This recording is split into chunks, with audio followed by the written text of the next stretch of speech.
All right, we'll bring the meeting back to order. And I believe the next item on our agenda was item K. Item K19.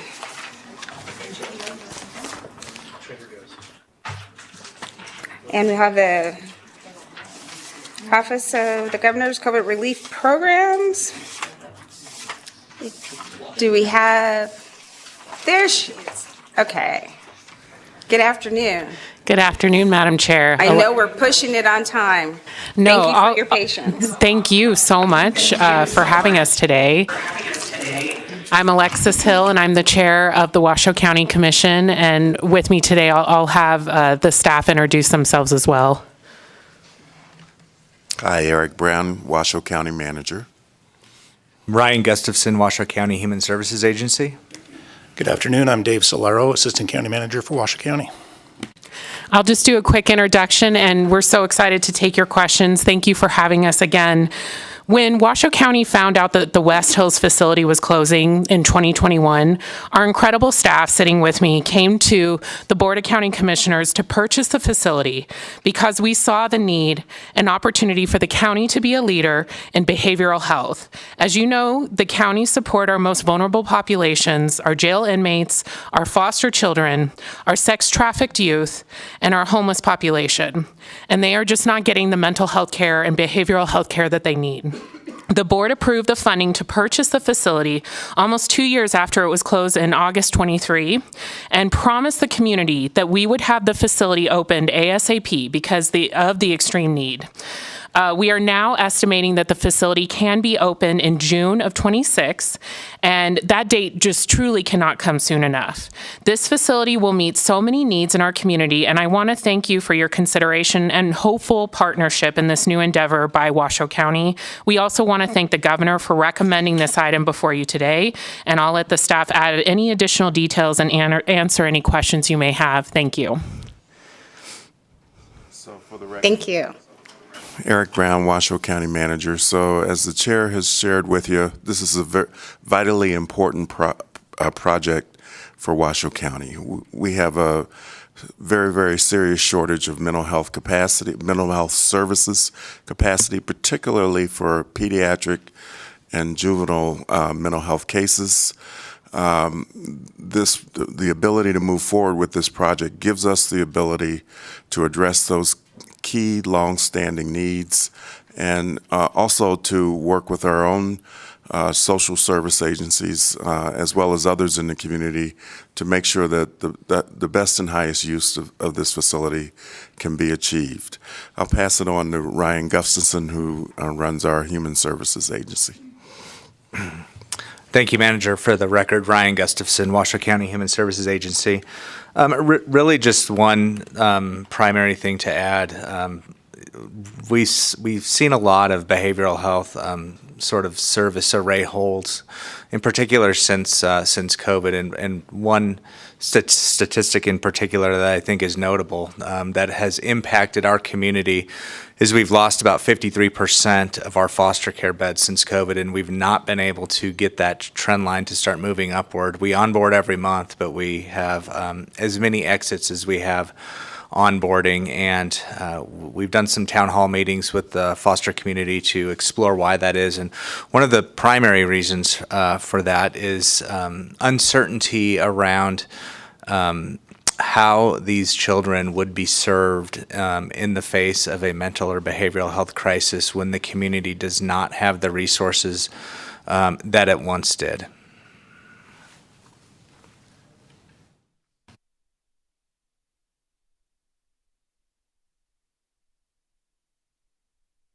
Now we'll introduce. Thank you. The other thing I'd like to say, I'm sorry, Eric Brown, County Manager, is Washoe County has, over the last 3 years, been very involved in using our own ARPA funds to execute multiple projects that include refurbishment of buildings, or actually building buildings, as in the case with the CARES campus, which many of you may have heard of. So we stand ready to take use of the funds and to execute in a timely fashion to make sure that the deadlines are met. And with us today is Dave Solaro, who is Assistant County Manager for Washoe County, who oversees our construction and engineering activities.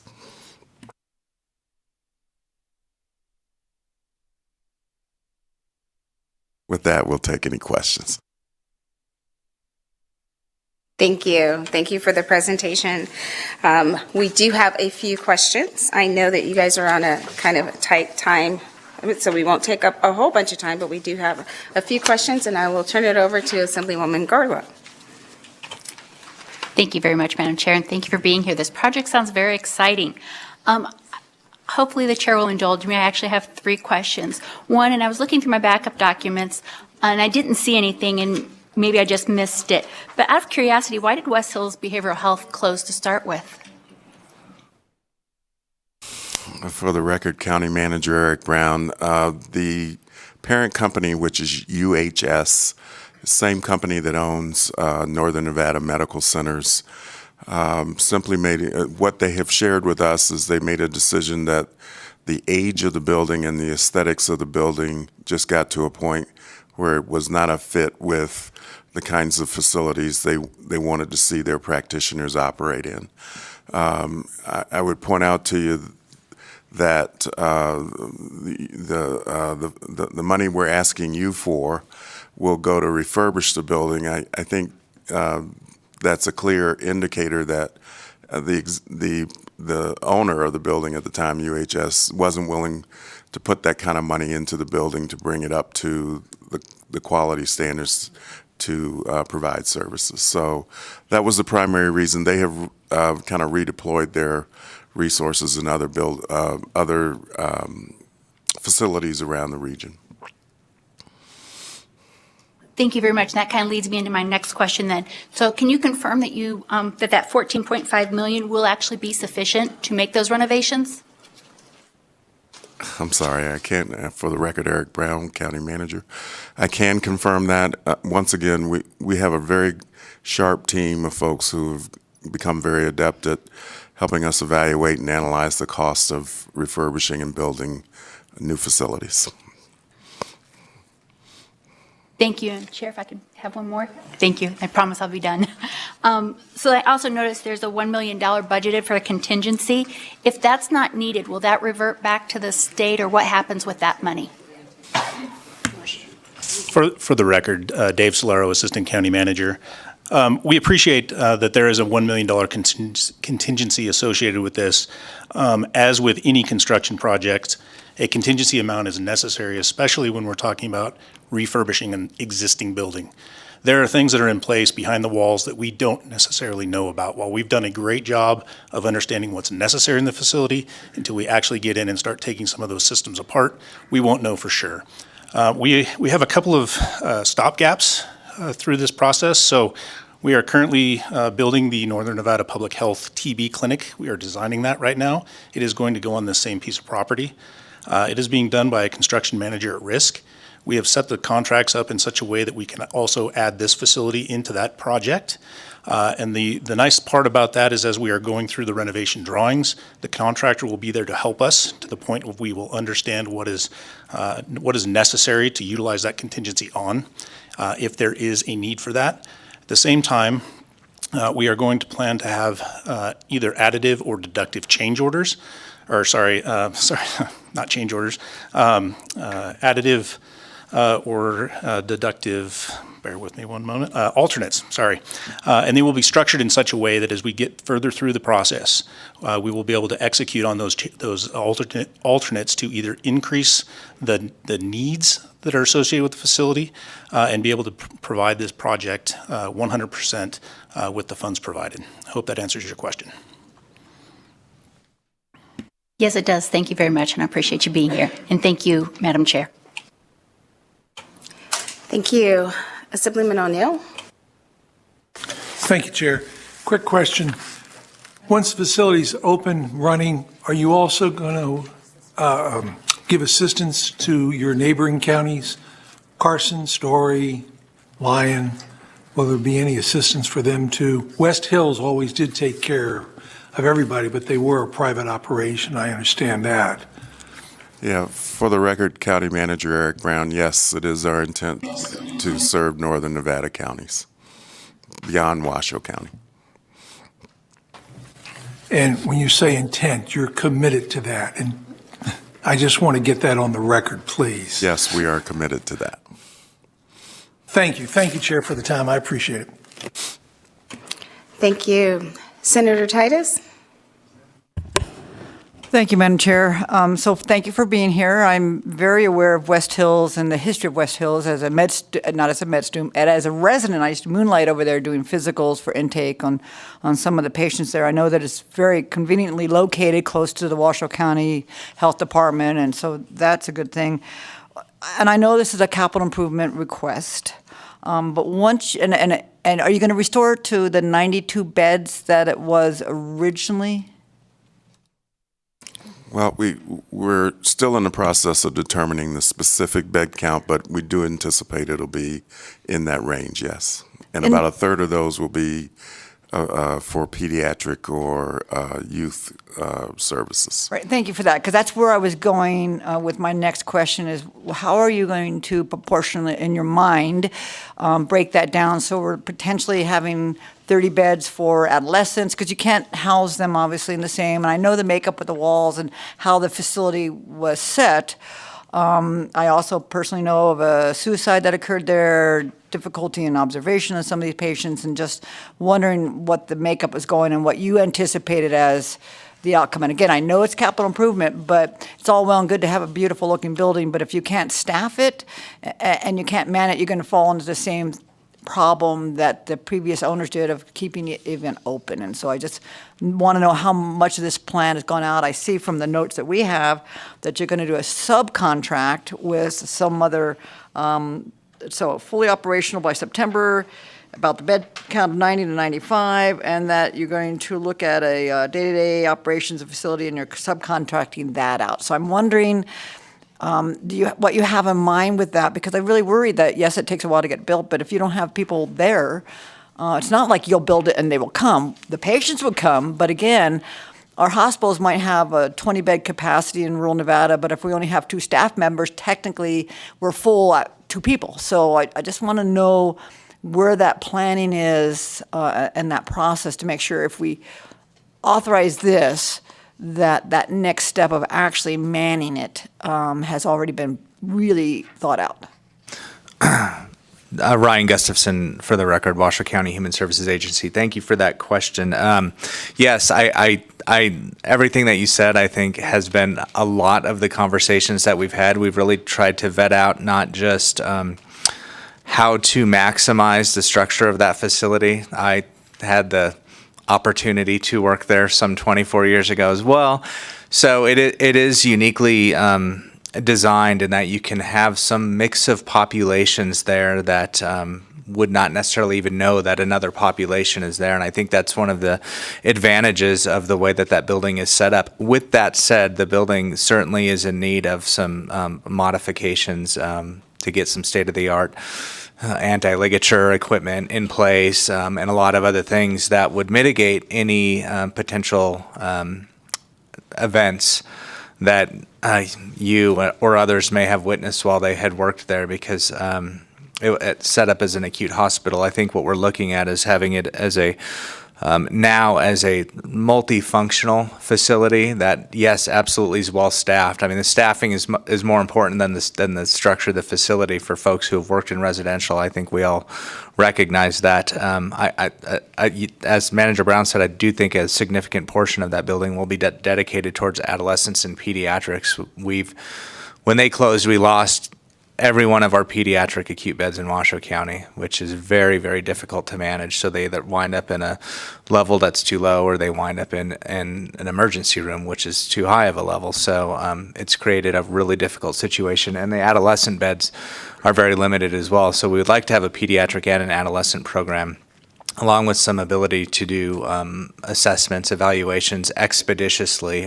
We've certainly have gotten a lot of feedback from the educational community about having a desire to partner with us in that. And so I think we're working a lot of sort of parallel lanes at the same time to make sure that we are getting the right services in place, which we've had a lot of conversations with the service gaps in our community, but then to work towards who are the providers going to be, and do we have a facility that is set up structurally in a state-of-the-art way that is going to serve that population appropriately, or the populations. Follow-up question, Madam Chair? So Go ahead. along those same lines then, I know that the University of Nevada has a psychiatric residency program. I'm wondering if there's any partnership, any reach out with our university system to kind of look at a possible resource in the community, because we're always looking at, we've talked about GME, we've talked about all these other things, and having that resource there as a joint project, has there been any conversation along those lines? Ryan Gustafson, for the record, yes, there absolutely has. We've done some presentations to the university and to the psychiatric community within Northern Nevada. There's very much an interest. There will be ongoing outreach beyond that. I think that there's opportunities with the School of Social Work, with the Counseling Educational Psychology Department. I think that there's a number of different departments, but what we would like to have is, again, not just a facility that can serve these children, adolescents, and potentially adults, but also to have an opportunity for a good learning environment. We're planning on some training space in there. It's always difficult to find good training space in our community. And having a captive audience of patients, clients, participants, whatever you call them, is really valuable for the community as well. So if you can get residents or fellows to be able to come in and have some office space, to be able to do exams, to be able to do expeditious psychiatric evaluations, so we can get the service array identified and the resources in place, then it should have a positive domino effect on then the follow-up services. And a lot of our snags up in Washoe County have been, and really all of Nevada has been tied to timing and being able to get children, adolescents, adults seen in a timely manner. Well, thank you for that, because it certainly sounds like a great program, especially for our adolescent community, but for the community as a whole. So thank you all. Thank you, Madam Chair. Thank you. And I have a question that might be geared more towards our GFO or someone from the governor's office.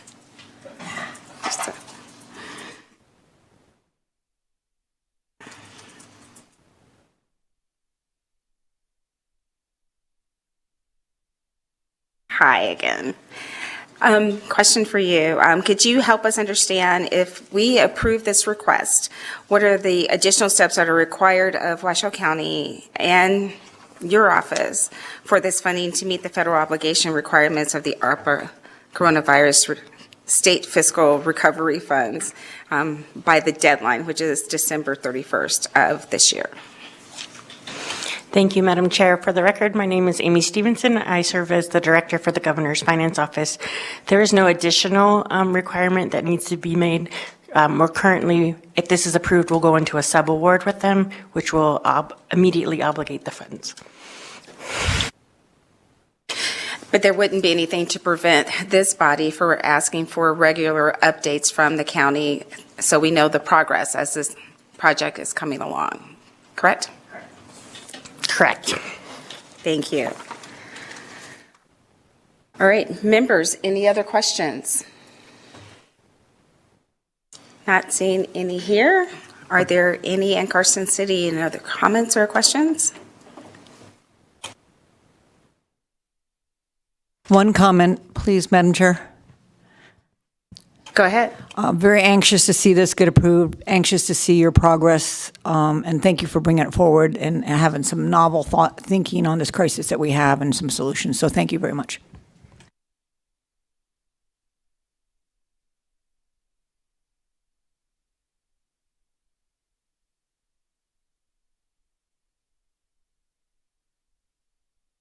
Thank you so much. So with that, I'll entertain a motion to approve. Thank you, Madam Chair, and I would move to approve with reporting, I would move to approve with the stipulation that we have reporting every 6 months beginning in January of 2025. Second, is it June?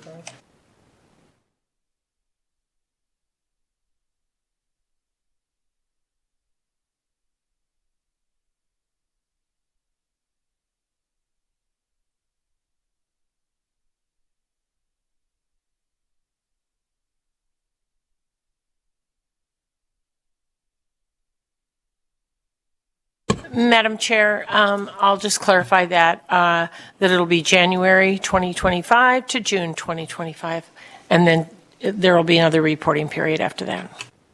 Second. We have a motion, and it's been seconded. Is there any discussion on the motion? Not seeing any. All in favor, please say aye. Aye. Any opposed? The motion carries unanimously. Thank you so much. And we were able to get you out before 4. All right. And so with that, knowing that they had to get out before 4 o'clock, at the beginning of the meeting, items K13 and K14 were also pulled to be heard with L60. So we have a few different departments there. And we'll start with L60, 60, and that's the Department of Health and Human Services, Welfare and Supportive Service. And we'll hear that with K13, which is the Office of the Governor, and K14, the Department of Agriculture. Kind of a mixed bag. But we'll start with L60, and then we'll go to the K, so give them time to come to the table. Good afternoon.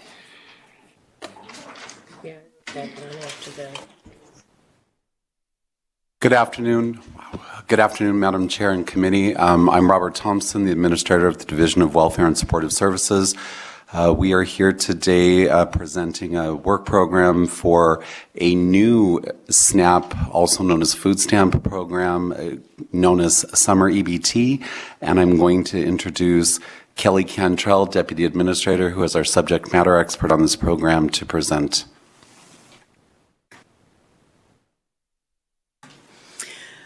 Good afternoon. For the record, Kelly Cantrell, Deputy Administrator with the Division of Welfare and Supportive Services.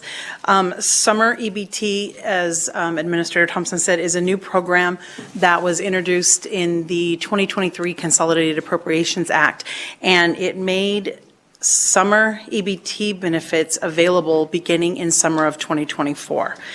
This work program is specifically to request the authority to bring in the $905,000 federal match from FNS to be able, for the seed money, to be able to start work on this program. Thank you.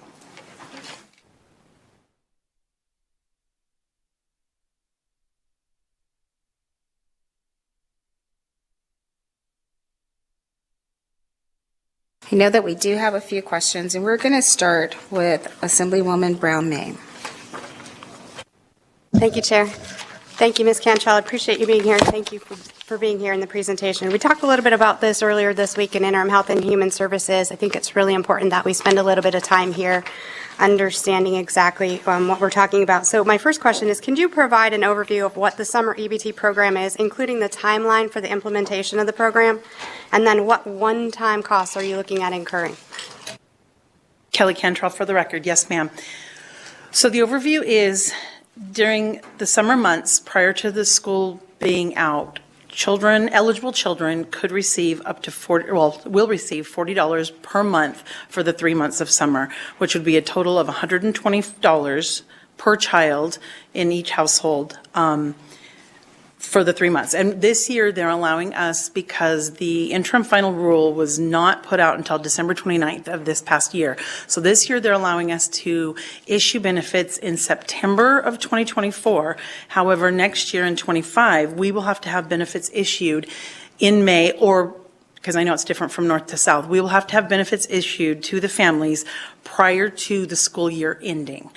So at this point, this seed money would allow us to bring in the cost for the creation of an application, because unlike PEBT, Summer EBT requires an application, and for the eligibility system enhancement that needs to be done. And so I'm hoping that answered everything you asked, but if not, I'm certainly willing to go further. Thank you. I appreciate that. It looks like it's $40 per child, and each family has to fill out an application in order to even be considered for participation into this, and then would be reviewed by your team, your staff, to make sure that they qualify to be a part of the EBT program. That's where we start, right? Kelly Cantrell, for the record, yes, ma'am, that is correct. We also will work in conjunction with the Department of Education to help identify children who are eligible for the free and reduced lunch school program. Thank you for that clarification. So is it possible for you to further clarify the IFC contingency allocation requests? You talked earlier this week about this is an initial ask to get us started, but that we would have additional requests ongoing. Would you speak to that today? Kelly Cantrell, for the record. So as I said, this is to bring in the federal seed money, but moving forward in June IFC, we will bring forth a contingency request for the general fund amount of $6.2 million, and that will allow us to issue summer of 24 benefits and summer of 25 benefits. And the reason that we aren't doing that sooner is because all of that, the rest of the money will be utilized in fiscal year 25 and not 24. And so we are waiting until June, hoping that that's not too soon because the window is very small. We will have to have 24 issued by September of 2024.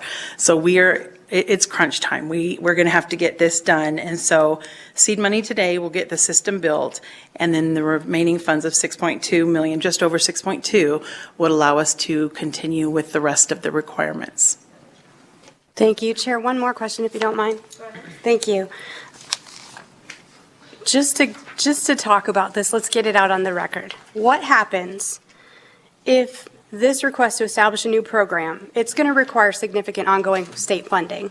It is what it seems at this point, right? We're going to have to seriously invest in this as we go forward. What would the consequences be that if we deferred action on this item until we go into the next legislative session? Kelly Cantrell, for the record, if we aren't funded today for the seed money and then again in June, we would be unable to issue summer 2024 benefits, and we would have to wait and start issuing in summer of 2025. Robert Thompson, for the record. The number of children that we plan on being able to serve for both of those summers, it was $40 a month for 3 months, $120 per child, of 350,000 children per summer. That is approximately $58 million of federal funds that would be brought in. In the food stamp program, the benefit is paid by the federal government. We are a pass-through agency for that. The administrative costs of being able to run the food stamp program are matched by the agency and the federal government at 50-50 match. So the loss of not being able to put this through would be 350,000 children not receiving that benefit 2 summers in a row, and the loss of $58 million of federal funds into Nevada families' pockets, the retailers, and all of that for 2 summers in a row. Thank you for that clarification. I think every student is important, so understanding that there are 350,000 kids here in Nevada that are counting on us, I think it's a really important point to get on the record, so I appreciate that. Thank you, Madam Chair. You're welcome. Assemblywoman Gorlow? Thank you, Madam Chair, and thank you. I just had a quick clarifying question, because it says it's for students up to age 18. Is that the summer after the seniors have graduated? Does that include them, or they graduate and they're done? Kelly Cantrell, for the record, I do not know the answer to that today, but I will certainly get that back to you. Assemblywoman Summers Armstrong? Thank you, Madam Chair. So you are estimating 350,000 students right now. Do you believe that that number captures the majority of the students who should be eligible for this, or do you believe that there are more children that need to be involved and you are not reaching them? Kelly Cantrell for the record. So that 350,000 number, we estimated using the number of eligible children for the PEBT program, the pandemic EBT program. And we worked with the Nevada Department of Education for that also. And so we have an idea of how many children are eligible for the free and reduced lunch program.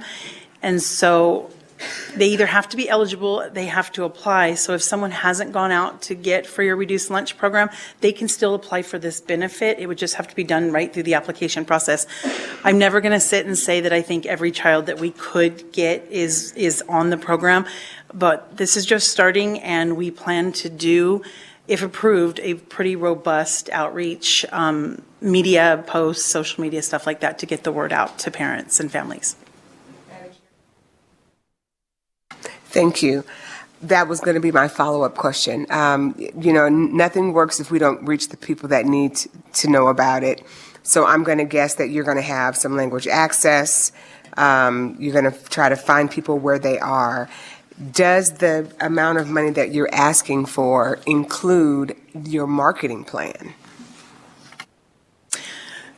Kelly Cantrell for the record. So the Division of Welfare does not have marketing money, and we don't ask for marketing money. However, we do have an outreach program where we send workers into the community at 198 different sites. So they're in the community. They do communicate with people. We do tap into social media. We've tapped into some of you all before to help us get the word out. We are considering and talking about doing educational trainings with the Department of Education, getting words out to the schools to try and reach as many families as we possibly can.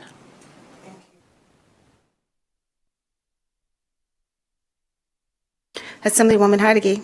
Thank you so much, Madam Chair, and I have a couple of questions, if that's okay. Go ahead. Thank you. Thank you so much. Obviously, this is an important issue, and many of us are very passionate about it. I know that you mentioned that the money that you're asking for today is for the system enhancements, but it's my understanding that the reason it's leaving, it's my understanding that the reason you're overseeing the program is because you guys already had the pandemic EBT program built. Why are we waiting, or why is it taking till September to issue the summer 2024? That means these 350,000 students are going to go 3 months without the dollar. So if the system's already built, can't that system just be changed to enter those income qualifications? Because that was my understanding. Everyone with pandemic EBT, everyone got pandemic EBT, but there's income requirements for the summer EBT. So isn't that just like a quick coding fix? Why is it taking, from May until September to get these cards out? Kelly Cantrell for the record. So the rules for pandemic EBT changed every summer, or every year actually, and the rules for summer EBT are different. So yes, there will be coding changes that have to happen, but we also have to implement an online application to allow people to be able to apply. And that part is new, and that's part of this beginning thing too. So I don't want to speak to the technology side of it. I know something I may think is something quickly coded can take longer, but I know that it's different. It needs to be updated and changed for the new program requirements, and then an application will actually have to be developed so that people can apply online and check to see if they're eligible online. Now, I noticed that in the request too, you're coming back and asking for $6.2 million in the summer, and from what you said, I'm following, this initial $900,000 is for IT to get the system up and running, and again, you're just a pass-through agency, so the $6.2 million that you're going to be asking for is for administration, because the actual money that goes on the card is just going to be passed through from the feds, right? So $6 million is going to be a match for what the $6 million that we'll be collecting from federal. Kelly Cantrell for the record, yes. So just to let you know, some of the costs that are going to be included in the remainder of that ask, it is the EBT vendor upfront one-time cost. It is the cost of the cards to issue to the individuals to be able to use. It is the OCIO cost with the state. I always forget what they're called now. The Office of Chief Information Officer, we have to work with them. Mailing costs, the cost of mailing the cards and doing all of the stuff. So there's a lot of different things built into that cost. And so my question is, and this is where the K-13 and 14 come in, is 9.1 million left over from savings for the universal school lunch program that the Department of Agriculture is going to revert. Why are you asking for general fund IFC dollars? Why aren't we taking that money and putting it in this so that you're using ARPA dollars? Why aren't ARPA dollars being used instead of general fund dollars? Robert Thompson, for the record, that would be a question for the Governor's Finance Office. Our agency is not reverting those. That's a different agency that's reverting those dollars. And I invite you to the table. You can come on up.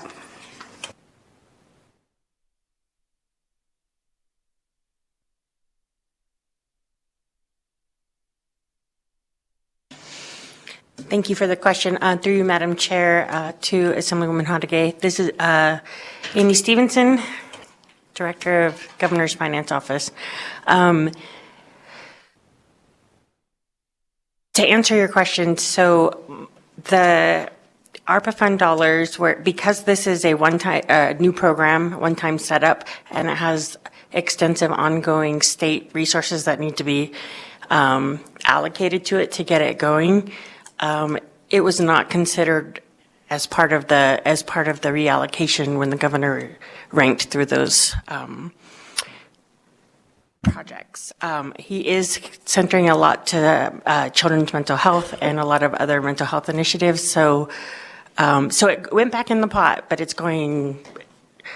I guess I'm having a hard time explaining it. So it's already part of the request, the 6 requests that are in front of us.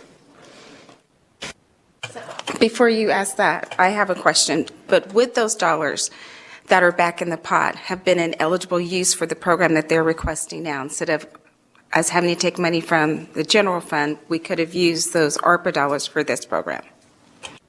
That I'd have to look into. I'm not 100% sure on that, so let me find out. Okay, and just my last question again, the IFC contingency account is there for emergencies, which we heard today. So if this program is able to be funded with ARPA dollars, and it should, so that we don't go into the IFC contingency account. But if that money was available, like my concern is still the concern. There's 350,000. There's probably more because it's 185% of poverty.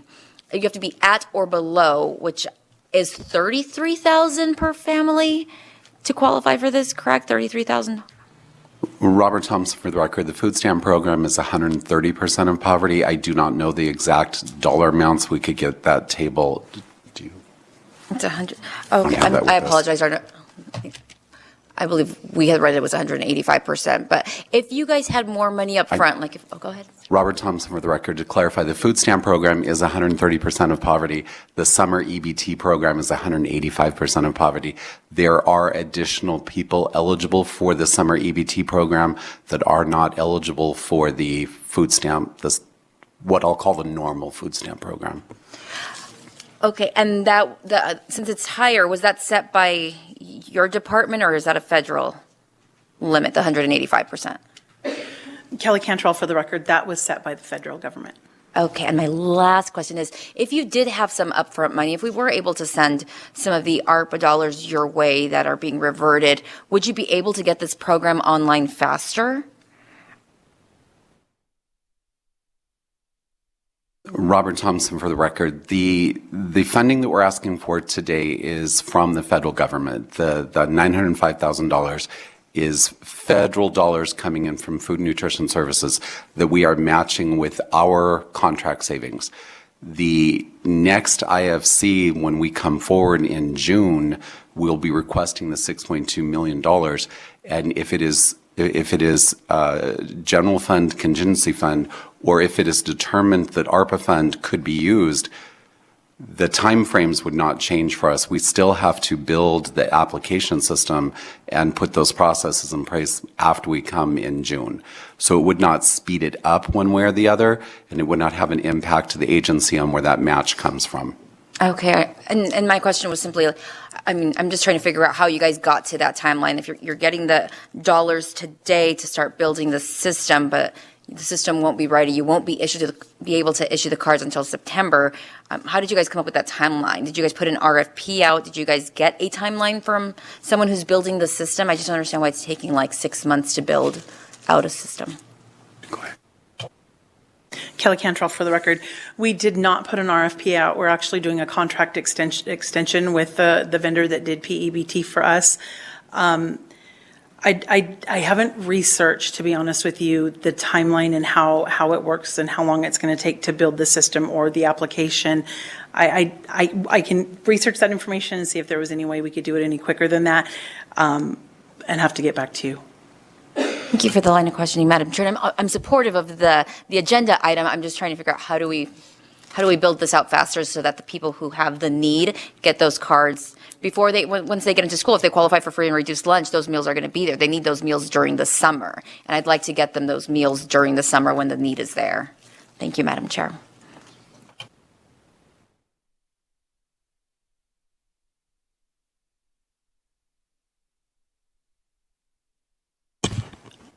I have a quick question. So 185% of the poverty level is about 185% is about 57,000, I think.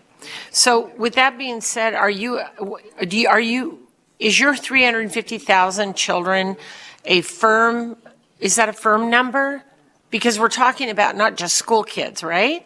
Or are we talking just about school kids? Kelly Cantrell for the record. It is children who are eligible for the free and reduced lunch program primarily. I do believe other children can apply, so if they're in that income range, they could still apply for the program. The 350,000 is an estimate based on the pandemic EBT that we did. Okay, and the reason I ask that is because there's just short of 500,000 kids in the state of Nevada.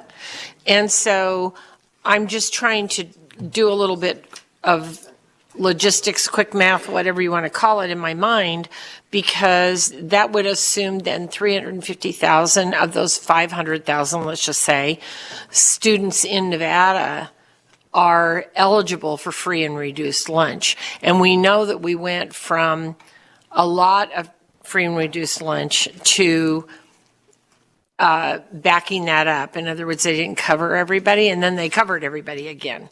So that's why I was kind of wondering about that number, because the federal government and the school districts have kind of gone back and forth on that. And we also know that, and this is sort of a statement, but when they got the EBTs through the COVID funding, everybody that got that was not free and reduced lunch. So I was just curious about the number. So you're correct, everyone wasn't free and reduced lunch. They changed the rules of PEBT as every year that came about, and that became a requirement. And so the number is just an estimate based on what we've done the last 4 years. And so I dare say there could be a few more, there could be a few less, right? It's hard to say. That's just the best estimate that we could come up with. And we used actually the latest summer EBT children. So one more kind of follow-up to that. So when you have a school that has been designated as Title I, and they have said everybody in the school will get free and reduced lunch, we know that everybody in that school may not be free and reduced lunch. So will those students in that school, let's just pretend, that are all getting it, get the EBT, or will they actually factor out the kids who might be, I don't know, I could have a child at a Title I school that was classified as free and reduced lunch. Withstanding my $9,000 I make for this job, I might, as a teacher, make more than $50,000. So I was just curious if they would be pulled out or if they would be connected into that group. Kelly Cantrell for the record. It is income-based, and so when the application is completed, they will have to self-attest to the income they earn, and it will be based on that. So whether they're in a Title I school or not, it's still based on income. Thank you.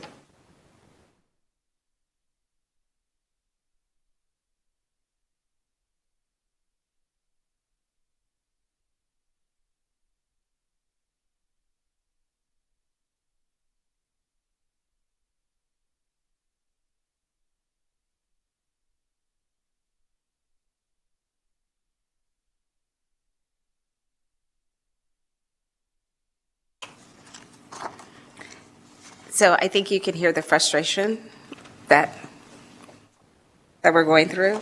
We have one work program that is going to deobligate $9 million, just over $9 million for universal school meals. And then we have another work program that's asking for today just $905,000, but knowing that at our next IFC, there's going to be a $6 million ask for summer food program for kids.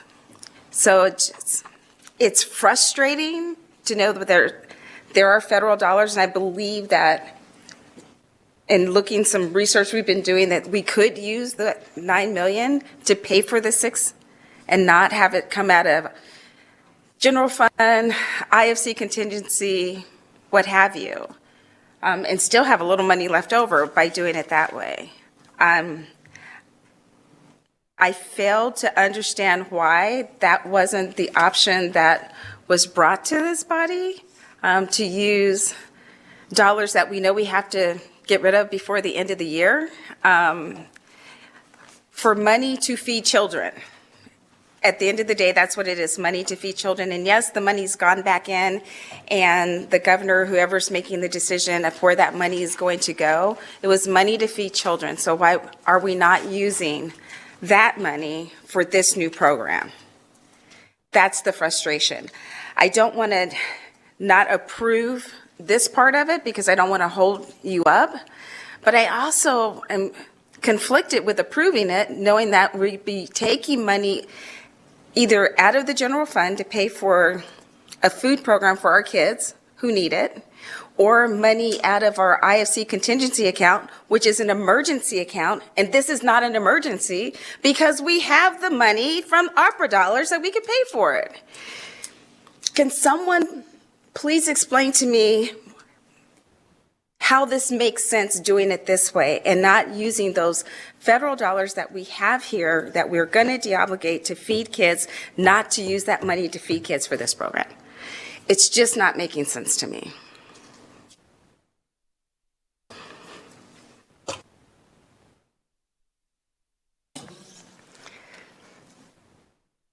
Amy Stevenson, for the record. I don't know that anything today that I will say will make sense, but I'm happy to walk through any of the decision making. But I tried to explain it the best. I'm sorry, because I am not feeling good, so my brain is a little foggy. It's not an excuse, but I'm happy to walk through any of it offline with staff, whatever you need. So for DHHS, I kind of feel like if we approve L60 today, then we've kind of tied our hands to use general fund money, IFC contingency fund for the work program that will be coming in June. But if we don't approve L60 today, what will that do to you? How far back will that put us? Robert Thompson for the record. If the $905,000 is not approved today, we will not be able to issue, we will not have time to issue the benefits for 2024 summer. We are up against the timeframes to be able to build the application system and roll those funds out. We wanted to be able to issue those benefits prior to summer of 2024. We have now have an agreement with the federal government to allow us to go after the summer and do it retroactively because they were so late in giving us the final rule. So this year we can do it after the fact. Future years we would have to do it before the summer. The answer is if we did not have approval for this work program today, then we are not going to be able to meet the timeframes for 2024. Again, for the record, where the funds come from for the match for us to be able to pull the federal funds down does not matter to the agency. We can use a GoFundMe account. We can do whatever we need to do, but for today and knowing that we're going to come back in June, that's the situation that we're in. Thank you.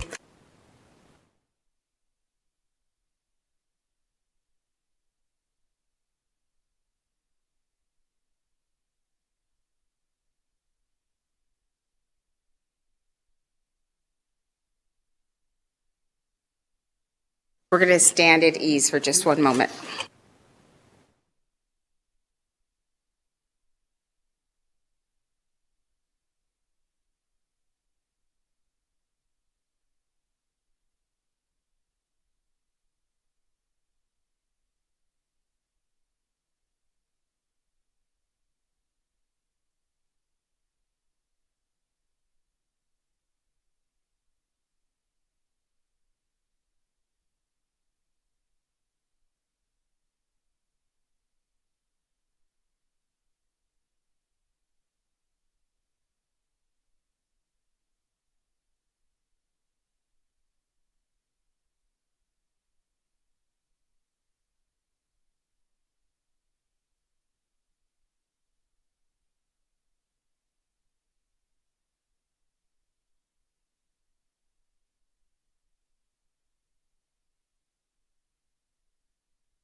Okay, we are back on the record.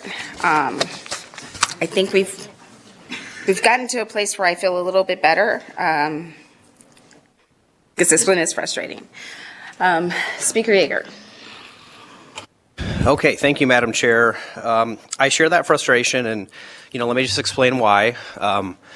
Deciding how to spend the ARPA money historically and is still now it's a shared responsibility between the governor's office and the legislature. I feel like this is an issue that we could have solved before we got to this meeting if we had been, I guess, at all advised that there was a program coming forward to feed kids. The reason I think we believed that wasn't a priority of the governor's is he vetoed a bill during session that would have provided for universal breakfast and lunch for students. So now we're faced with a work program that wants to use IFC contingency funds to feed kids.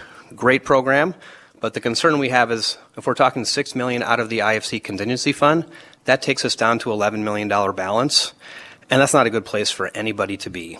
So I'll voice the frustration that I think we could have solved this with some collaboration. Instead, we're forced to try to figure this out on the fly, which means all of you are here all day and into the night when I don't think it has to be that way. I do think we have a solution. So, Madam Chair, what I would like to do, I would move to approve item L60, and that's so they can start to build this system, because that's going to have to happen. But I would, at this time, move to not approve or reject K13 and K14, because what that will do is it will not deobligate the money, so it'll stay in the account where it is, but we have to get a sense by the next IFC whether we can repurpose that money for the $6 million, because I think that makes all the sense in the world to me, and I think we can probably do that. So I would just ask for that to be worked on for the next IFC, and please, if you run into issues, just reach out, because we want to be a partner in making this happen. And I just think we could save a lot of time for everybody involved if we can work on these things. So, Madam Chair, with your permission, that's the motion I would make, and I think that hopefully solves this issue without further depleting the contingency fund. Thank you, Madam Chair, and I will second that motion. Thank you both. We have a motion on the floor to approve L60, to not approve K13 and K14. Any discussion on the motion? Madam Chair. Assemblyman Hafen.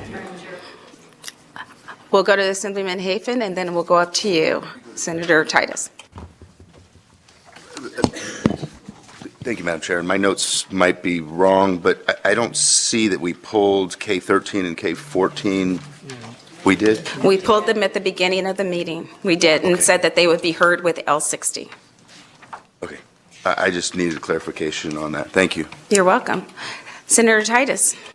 Thank you, Madam Chair. I won't be supporting this motion. I think that the governor's office is in the best place and his representatives to make these decisions. And so I will be not supporting the partial allocations and would prefer that we support the governor's request. Thank you. I appreciate your opinion. Thank you for it. Any other comments?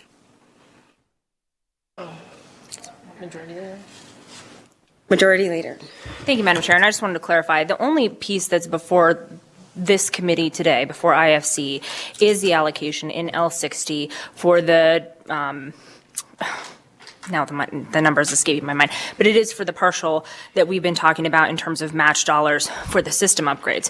There's also a discussion about what would be coming down the pipeline for us, and I think that is, just so that everybody's clear on the motion, that part is not before us today. We would expect to see that in a future IFC, and so the motion made by the speaker is to not approve the K13 and 14 items so that we can address that issue at our next IFC meeting. So this is in fact a motion to approve what the governor is asking for in this work program as it relates to this particular school lunch summer EBT program. Thank you for that, and that is correct.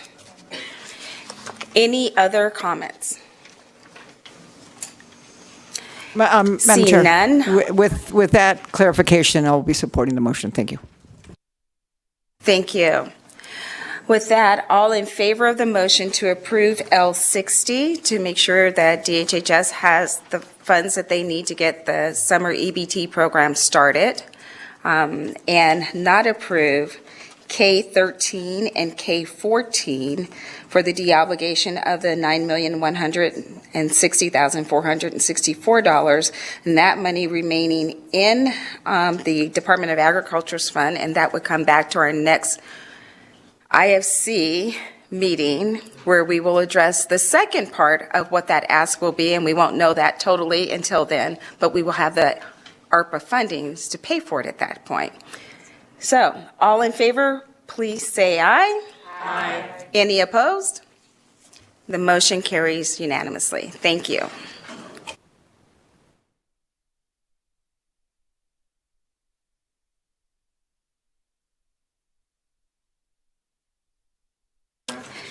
We're back to K20.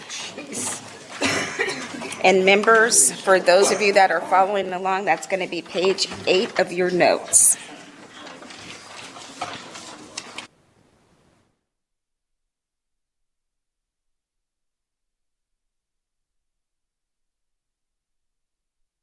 Good afternoon, and thank you so much for your patience. You can start whenever you're ready. Good afternoon, Madam Chair, members of the committee. For the record, my name is Noelle Hart, last name Hardt. I'm the Vice President of Government Affairs for the Nevada Alliance of Boys and Girls Clubs. The Nevada Alliance of Boys and Girls Clubs organizes the policy and advocacy of youth development programs through our 7 organizations, 7 Boys and Girls Clubs throughout the state, each of which whom are their own independent 501c3. Many of you, we've had the pleasure, of course, hosting in our clubhouses at our events, and of course, most recently, celebrating teens at our Youth of the Year program for Nevada. With that being said, I wanted to just, of course, take a minute, a couple of familiar faces here, of course, joining me at the table as well, and we'll have them introduce themselves again.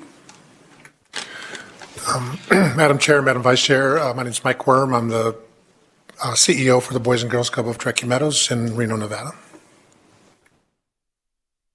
Good afternoon now.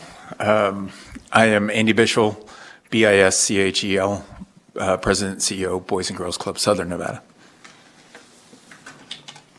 So we appreciate the opportunity to take a beat, of course, answer any questions you might have, talk a little bit more about the Early Learning Center expansion project that we've proposed.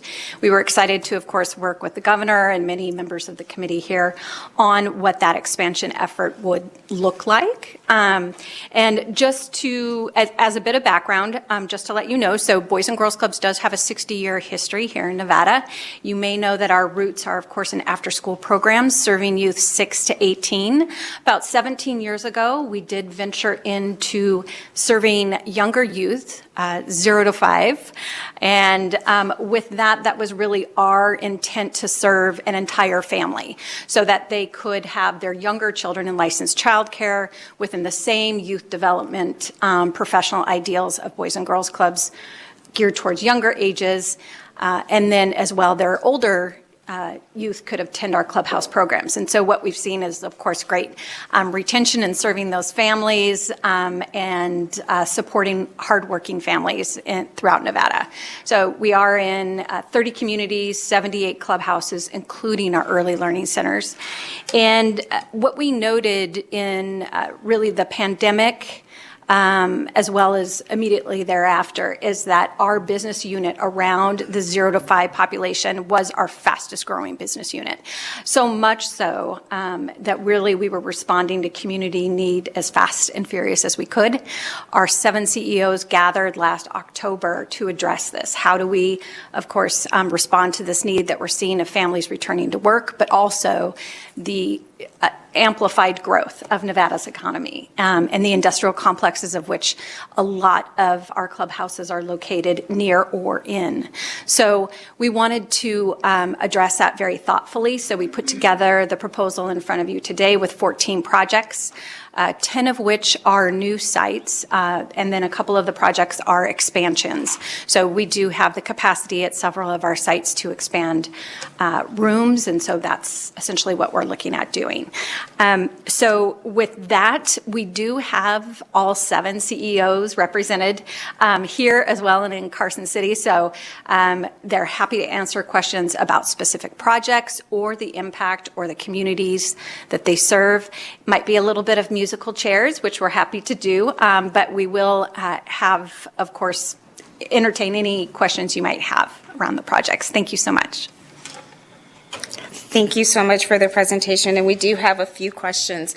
We are going to start with Speaker Yeager. Thank you, Madam Chair, and would ask for your indulgence. I do have a number of questions, but I think they're very specific, so hopefully they won't be too difficult for you. I did want to acknowledge before I ask those questions that it is nice to see that the governor has come around and realized that allocation to nonprofits in the community is a reasonable, logical, smart thing for the legislature to do. We know our state agencies don't always have the ability to fill these needs, and particularly when it comes to the Boys and Girls Club, childcare for working parents, youth development, literacy programming, social emotional learning. Nothing more important than that in our community. So I want to thank you for the work you do. And also, again, want to apologize that all of you have been here all day, because I know you have really important work to do in the community. And if you haven't gotten the gist yet, we're not always cued into what's going on, and we're not always asked to collaborate on these solutions. And I think if we were asked more often, we would have quicker meetings. But that's another problem for another day. So I'll just start with the questions. Realizing there's a lot of different parts to this program, are you able to tell me currently how many children are enrolled in the Boys and Girls Club Early Learning Centers, meaning of all of these combined?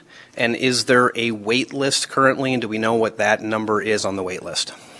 Through the chair, for the record, Noelle Hart. Yes, so Assemblyman, we have currently enrolled 685 youth ages 0 to 5 statewide. And with that, we do have several slots that we are currently filling that are designated for foster youth in particular, so we're excited to grow in that arena as well. And then, I'm sorry, the second part of your question? Do you have a wait list right now? And if so, do you know how many students that would be approximately? Right. So great question. So we did keep wait lists for quite some time. Several of our sites still do, and they do end up in the dozens. What we did find is some of our sites stopped taking wait lists simply because they were pretty disheartening to families when they found out that they were 80th on the list. What's interesting is more so what we're seeing is when we do open up a new site, for example, in Yarrington, they had 52 slots open with their new early learning centers, and within just a matter of 2 days, all slots were taken. So we are trying to open up those rooms and those facilities as fast as we can. That being said, I think Mr. Worm might have an idea around wait lists if you wanted to talk a little bit more about wait lists. No, I think that's okay. I mean, Okay. it's 4:30, so I just wanted to get a Okay. sense of what the demand was. And so you've got 685 students now. My math isn't great, but when I look at all these programs, it looks like the capacity, if this were to be approved and all these were to be built, the capacity goes to somewhere around 1,036 students, which looks to me to be, adding capacity of about 350 additional students statewide. Does that sound relatively accurate in terms of numbers? Actually, we'll be closer to 1,000 new seats. So what you're seeing on the summary list is new seats. Okay, that's new seats. All right. New so, seats, right. So So we'll probably be doubling our capacity. Fantastic. That is very helpful. I wasn't clear about that. Okay, and then I have like 3 specific questions on 3 specific projects. And so hopefully someone can answer them, but I'll just start. So the first one I guess in Reno, there's a facility that's being renovated currently, and the notes that we have is there's going to be upgrades to the parking lot and playground areas, which will allow the center to operate at full capacity. So I guess my question there is, that must be an existing center, and it wasn't clear to me how working on the parking lot and playground would add capacity. So if you could address that, please. Yeah, Mike Worm for the record. Thank you for the question. What happened in that project was it was a facility that had closed, and it's near our main facility on 9th Street. We're actually very close to the West Hills project and all, so it's a very deserving neighborhood that we're in. And what happened in that project was when the city decided to move their homeless shelter basically on the east side of 4th Street, it brought a whole different population into our neighborhood. So as we took over that facility, our hope was for it to be more of a turnkey purchase because it was an existing facility in the past. But when we got into that project, because of the kind of the shift in how that community, attracted homeless and others, we really needed to invest more highly into some safety measures. So increasing the fencing, the parking lot. We had hoped to use the existing parking lot, but we had to keep people from having to go across the street into a park that's now become inhabited by quite a few homeless. We had to enhance all the park projects. So it went from a lower capacity, but then by improving the parking lot and more parking spots, since so much of it's based on the formula, right? We were able to increase the capacity of that center. So, thank you. That's very helpful. The next one would be the Winnemucca project, which indicates the center opened in October of 2023. And same thing, I think the notes I have are talking about more parking spaces and more storage facility. And again, I thought, well, how does that add to the capacity? So could you speak to that, please? Again, Mike Worm for the record, and apparently I've given you all the difficult ones, so I'll keep answering questions. No, it's a very good question, and when we raised money to build that facility, in that community, we rehabbed, it used to be called the Beehive, it was a assisted living building, and we had to go in and complete remodel that. We went from basically 11 to 12 rooms to 6 large rooms for the daycare. And in that project, we expended all of our resources to create capacity. I think it got us to 80-some kids in that facility by the NRS statute, but we were only able to go so far on the lot with parking, and we weren't able to create within that space, we weren't able to create a resource center for the teachers. So currently one of the classrooms is being used for a resource center for the teachers, so that's limited our capacity there. And with some of the weather that happened at the beginning of this year, we identified some potential erosion problems, so we had to do some sandbagging along the part of the project that we did do. So by completing that parking lot, and probably was a little lazy in saying storage facility, it's going to be more resource and storage and a place for our teachers to work. It will free up a classroom that will be able to increase capacity in that building. Thank you. That makes sense. And the last specific question I have on the projects would be the Spring Creek expansion. And likewise, we have talk about a playground, washer and dryer, cleaning, storage. And so if I could just get a sense, because I think the augmented capacity here was 104, which is quite a big number. So just let us know how that estimated $450,000 is going to help you service 104 more children. So when we built this, Rusty Barr, CEO of the Boys and Girls Clubs of Elko, which includes Spring Creek, when we built that center, we raised about $9.2 million amongst just the community, individual donors to do that. We were unable to really build all of the phases and get enough money to do that. So the first thing we had to do is put all the storage in the classrooms, and we need 35 square foot per child to add to the children. So when we did that, the storage was the first thing to go out. So now all the storage is in the room, which is taking the space from the children, unless we can move it higher, things like that. So that was number one on that. We didn't get a washer and dryer room in there as well, and so we can't do laundry for the children. So our child care director takes that home every night to be able to do that. And so our capacity will go up when we can move the storage into its own storage area. And then also, just to make a point on quality, we're part of the QRIS program for quality. And one of those is you have to change the equipment out every 2 to 3 months. And so we have storage units all over our city, basically storing all of the equipment. And so we'd love to bring that onto the campus and just for quality. So we'll be able to increase our numbers and our quality to do that. Thank you for that response, and I think that goes to show the dedication of folks who work in this space, right? Taking home the laundry every night is not something they should have to do, but when duty calls, I mean, they answer the call, and that's why I think I've been proud to recognize the good work that our nonprofits do and try to support you. So if you would let that particular staff member know how much we appreciate the work that they've been doing, and hopefully we will have some relief on the way so they won't have to do that anymore. A few other questions. So these are not specific, and I'm hoping that they're broad enough where not everybody has to answer, but if someone has the global information, that would be helpful. So the question was just sort of, we have 14 different projects, a total of $16.8 million here. If you could just give me a sense, like, how were those costs estimated for those projects? Like, was there one sort of person responsible for that, or did each particular site determine like what was going to be the cost for that?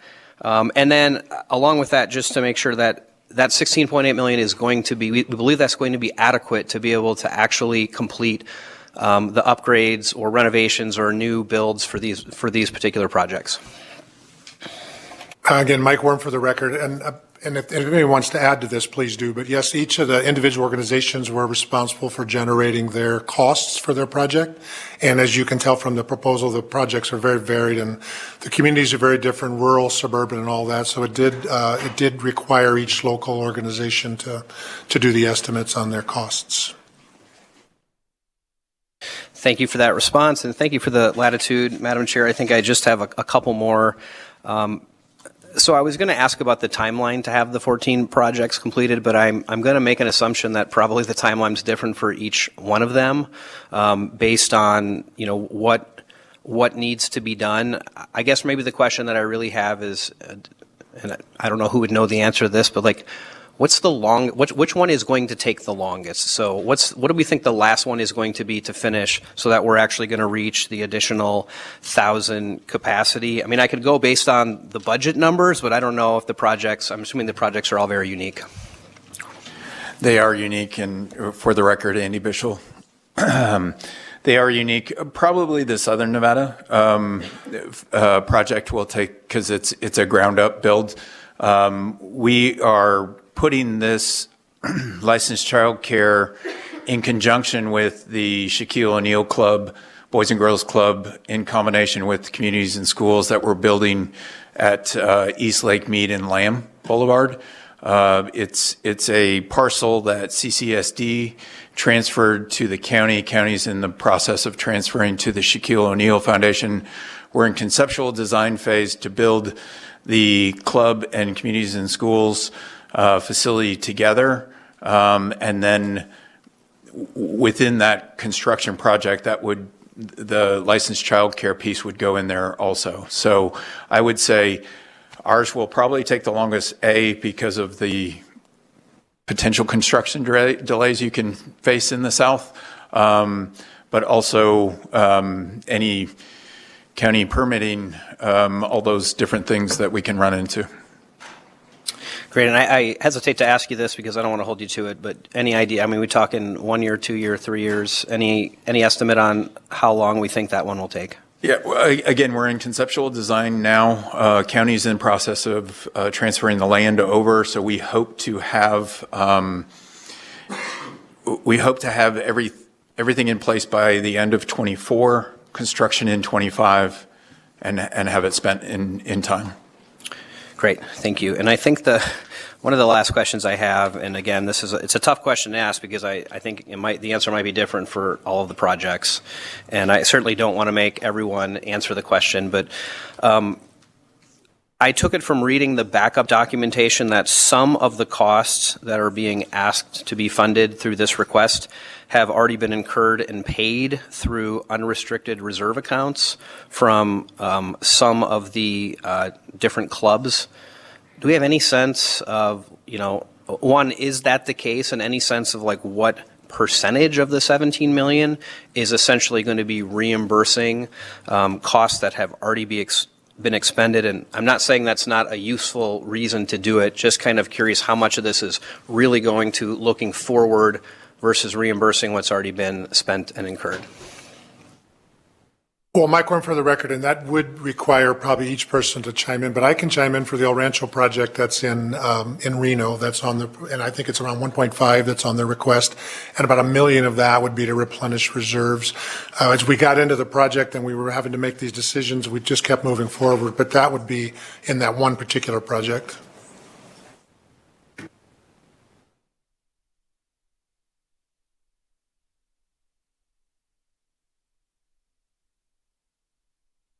Okay, so I will ask if we have the different folks here, if you could just kind of quickly state, your name, your club, and if you have that number of how much is reimbursement versus going forward costs. So I guess we'll start down here in Las Vegas. Okay, Rusty Bar, Elko, all of ours will be new construction, no reimbursements. For the record, Andy Bishel, 100%, no reimbursement. Okay, and I think we have one more down here in Las Vegas. We're shifting chairs. Please. Autumn Boyle Robinson, Club in Laughlin, Nevada, and ours would be completely new, no reimbursement. Okay, thank you. Anyone else in Las Vegas? I think we got everybody. Let's go up to Carson City, and I'll let you decide which side of the table you want to start on. Travis Crowder, for the record, Boys and Girls Club Mason Valley. Our site in Dayton is 100% new construction. Mindy Carbajal, for the record, with the Boys and Girls Club North Lake Tahoe, and ours would be 100% going forward. No reimbursement. Brett Zanino with the Boys and Girls Clubs of Western Nevada, CEO.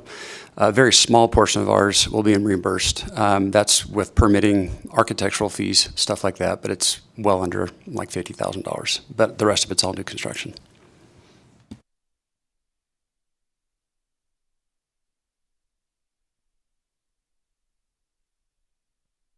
I'm sorry, the last gentleman who just spoke, could you let us know which project you were referring to? You said Western Nevada, exactly which one is that one on the list? Yeah, we have 3 actually that have some soft costs. The first one would be the one on Mountain Street. That's a new project, but we had to go through a permitting process with the city in Carson City. That required some funds, a very small amount of funds, and we're in architectural phase right now, so we're paying architect to finish the renderings there. Same thing with the partnership with the school district at the Thompson Center. That required permitting and architectural, which the Boys and Girls Clubs of Western Nevada has paid for. But construction will not start until the end of May. And then we're also in the Ironwood facility. It was a building that was given to us, and we're in architectural phase for that. We submitted for a permit, so we had some permit fees for that as well. Those 3 have just minor costs we call soft costs. Thank you. Okay, so I think we got everybody. So if my math is good, 16.8 million, somewhere around $1 million, maybe $1.1 million, is to reimburse already incurred expenses, so a pretty small percentage. So thank you for that answer. I think it's really helpful for us in determining what this project looks like. Madam Chair, my last question is really for GFO, but I don't want to ask that yet. If anyone else has questions for the folks who are at the table, so I can hold that one. Thank you. I do have a few more people with questions. I'm going to go to Senator Don Loop. Thank you very much, Madam Chair. And I don't want to totally belabor this, but I do want some clarification. I'm kind of confused why, well, I had heard, I don't know if my information's accurate because I only had one call from one person who is not here today, that the reason Las Vegas had such a small amount was because we don't have any facilities that are shovel-ready. I don't know if I'm using the proper term, because, like I said, I've only talked to one person, and that person is not here today. Go ahead, please. For the record, Annie Bishel. Stepping into the licensed child care is new for the Boys and Girls Club of Southern Nevada, so this will be our first venture into the licensed child care piece. We've been concentrating the last 4 years on bringing licensed clinicians into our clubhouses to provide mental health services. So while the North has been advancing the licensed child care piece, I've stayed out of it because I needed to stand up, again, on-site mental health services for our kids and families. So with this opportunity, it really, and the building of the new Shack Club, it really lent itself to this opportunity, and we will be looking going forward to bring licensed child care facilities to some of our existing clubs and future builds. So coupled with that information, there's 3 in Carson City, and you referred to those as Western Nevada facilities. So are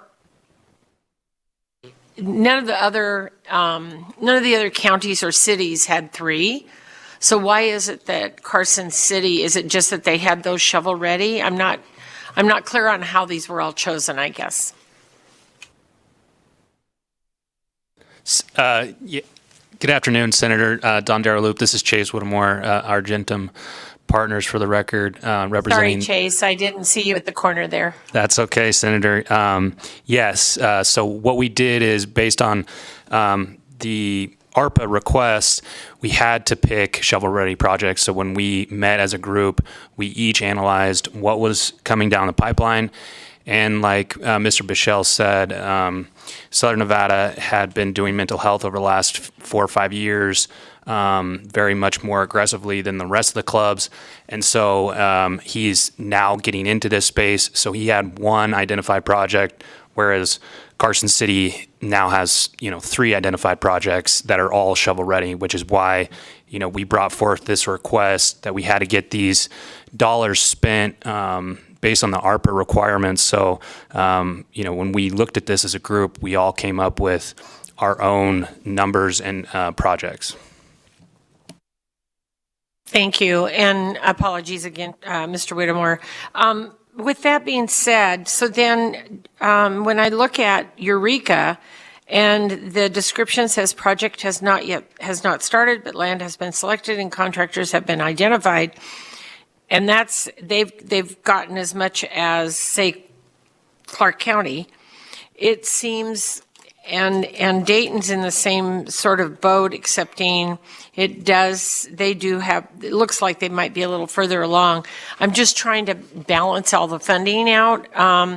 And not that I don't think every community has a need and every community deserves Boys and Girls Club that are up and running. I know a lot of people that have worked for them, with them, and fundraised and everything else. But I am concerned that at least 1/3 of the money is within, say, 2 or 3 projects. I don't know who wants to jump in. Yeah. Again, Chase Whittemore for the record. I believe the Eureka project would be Mr. Worm. So if Mr. Worm, do you want to address that specific project? That'd be great. Yeah, again, Mike Worm for the record. I can certainly address that project. I'm not sure if it's going to completely answer someone's question, but that project, again, another small community, rural community. We're in Ely, right down the street, hour away, and the county has been working hard as well as a group of private citizens to try to bring childcare and Boys and Girls Club services to that community. This is in a newly planned community on the west side as you enter the town on Highway 50. And they're trying, again, a lot of the smaller communities similar, right? They're trying to create amenities in those towns for whole mining families to move, not just man camps for mom or dad to move in. And that one, again, the county has done a lot of work to pre-develop that land. They've put an infrastructure in place that does make that a shovel-ready project. So again, met the conditions of the grant and allowed us to possibly move forward on that. But again, I don't think that's completely answering your question. Thank you. So in Eureka, is there not a Boys and Girls Club at all? There currently is not a Boys and Girls Club, but we will run that Boys and Girls Club to keep costs down in that community out of Ely, which is, again, only an hour away, where we do have a thriving Boys and Girls Club. Right. So I guess that's why I'm trying to process this, because I see one in Ely. I see the one in Ely, and then I know that the Eureka one's going to be run in Ely, but the mine is actually in Eureka, the bigger mine, right?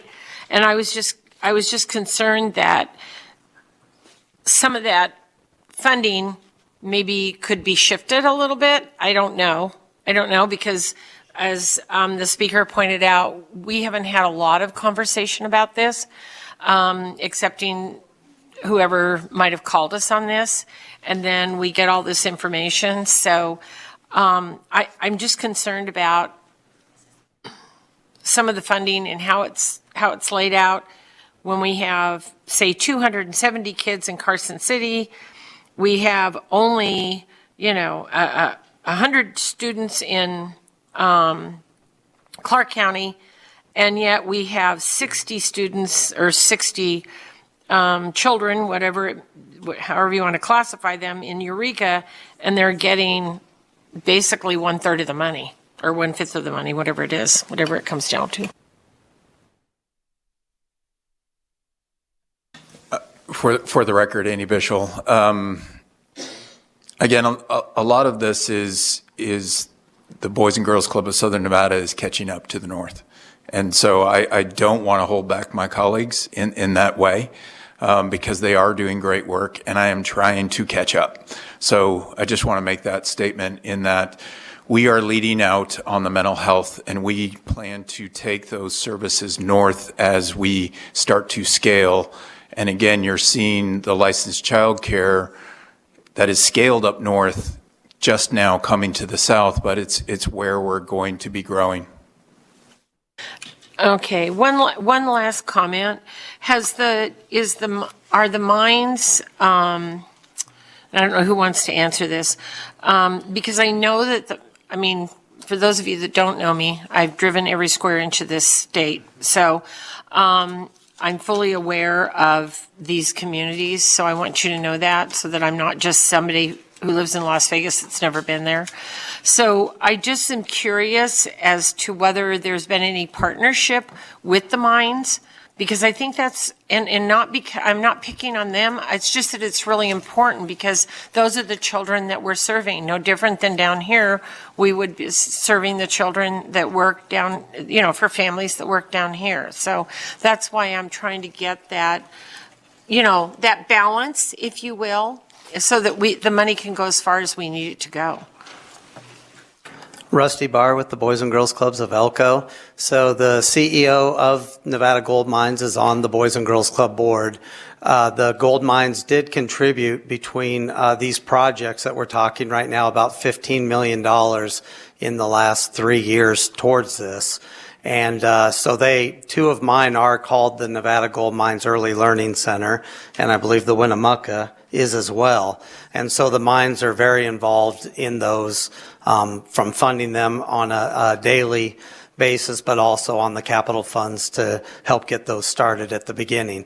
And Elko, just so you know, Elko and Spring Creek does open early in all of our services for the mining community. We're open at 4 a.m. and go all the way till 8 p.m. with all of our services from infants all the way through the 18-year-olds, so to serve the mining community.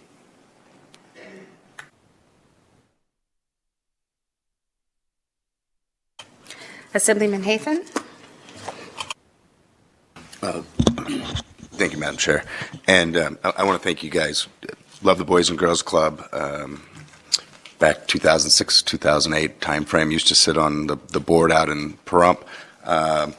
And sadly, the Great Recession forced you guys to close. So when I saw this come on the agenda, I was super excited. I was hoping maybe we'd get some additional funding for Pahrump. My questions have already been answered. I understand how the funding was divvied up. And I'd just like to get on the record that the Pahrump and the Nye County community, we're one of the poorest counties. We don't have the gold mines to help. And so I understand that there's not additional funding. And when other opportunities like this come forward where the state could chip in, if you would, just call me. Love to try to work with you guys and bring something to the community because we currently have nothing for the children. We have very, very little for daycare. Most of it is retirees helping neighbors. And so super excited for all the other communities. Just would like to see a little bit more come forward. And I think the GFO or staff said there's like another 15 million. Maybe we could work some of that in there for a future meeting. But again, thank you. Again, my questions were answered, though, Madam Chair. Thank you. Thank you. Senator Titus? Thank you, Madam Chair, and thanks for all the questions, and thank you all for being here today. And I think I have a comment and then questions, but I think the Boys and Girls Club's business model is unique, and I think a lot of people don't understand it. And from some of the questions I'm hearing, it's clear that they don't understand the business model because you have Boys and Girls Clubs in communities where the communities stepped up and said, we need a Boys and Girls Club. And so it was that model where a community came forward. You didn't randomly go into communities and say, hey, we're going to do this for you, because it requires the partnership of your donors, and then most importantly, it requires a community that has an investment in these Boys and Girls Clubs. And so through your fundraising, through the dinners that you host, through their donor systems, that's how you're funded. And so I understand that this particular project is coming through kind of in a unique way where you're now asking for some capital improvement monies that go beyond what you have been able to fund through your own activities in your communities as you have expanded. It's not typical for you to be here asking for funds, and this was a unique resource, and I think our governor has always supported children's activities, mental health, and has done a good job identifying that this falls in that category of what he has wanted to do all along, despite some earlier comments. So having said all of that, when I asked for more information on this, I wanted to make sure that you, by building these new buildings and this pre-K studies and this kind of a daycare, weren't competing with private folks that were trying to do this and making sure that there was a need. And so can you reassure me that, because we kind of got sideways on some of this issues, I want to make sure that the truly aspect of building these buildings will, because based on expanding who you're going to see, that there's just not already enough capacity in your communities, and it will indeed, by expanding capacity, offer an expansion to our workforce that's so greatly needed. So can you kind of give me some numbers along that way, and then I have a follow-up. Thank you, Senator, and I can absolutely speak to that. Again, Travis Crowder, for the record, CEO, Boys and Girls Club of Mason Valley. Yes, and you pretty much articulated it perfectly in terms of the clubs themselves. I'll speak to Urington initially, only because what you're referencing and how we kind of took our model is how we addressed our first early learning center that we actually dove into a few years back. And we did do that, conquering it with the private sector, both with foundation support and private support. As an example for our organization, we took it a step further. That particular building, located right on Main Street, was built by a local contractor that was also tied to local businesses in our community that, waived a great deal of fees, and a lot of factors came into making that a reality. What we're faced with and what we saw, right, is, and to answer your question, we did do this. We pulled in the other two and the only other two licensed child care facilities that were in the Urington area. We met with them prior to even breaking ground on that project so that we could, A, find out what their fee structure was, because we did not want to come in and just undercut them and hurt somebody that was able to survive the pandemic, because that's what we saw, right? The mom and pops struggled. They struggled mightily, and that's where the clubs were leaned on for them. But in doing so, we reacted quickly. We built this facility. It's beautiful. You heard Noel earlier mention we filled up immediately. We filled up within 2 days. What happened, though, is by utilizing our private sectors and our folks that helped lobby that, when the need continued, and Dayton is our next example, same thing. The mom and pops didn't survive so well. There's 2 licensed child care facilities there, and they also are full, and they've been dealing with waiting lists like no other.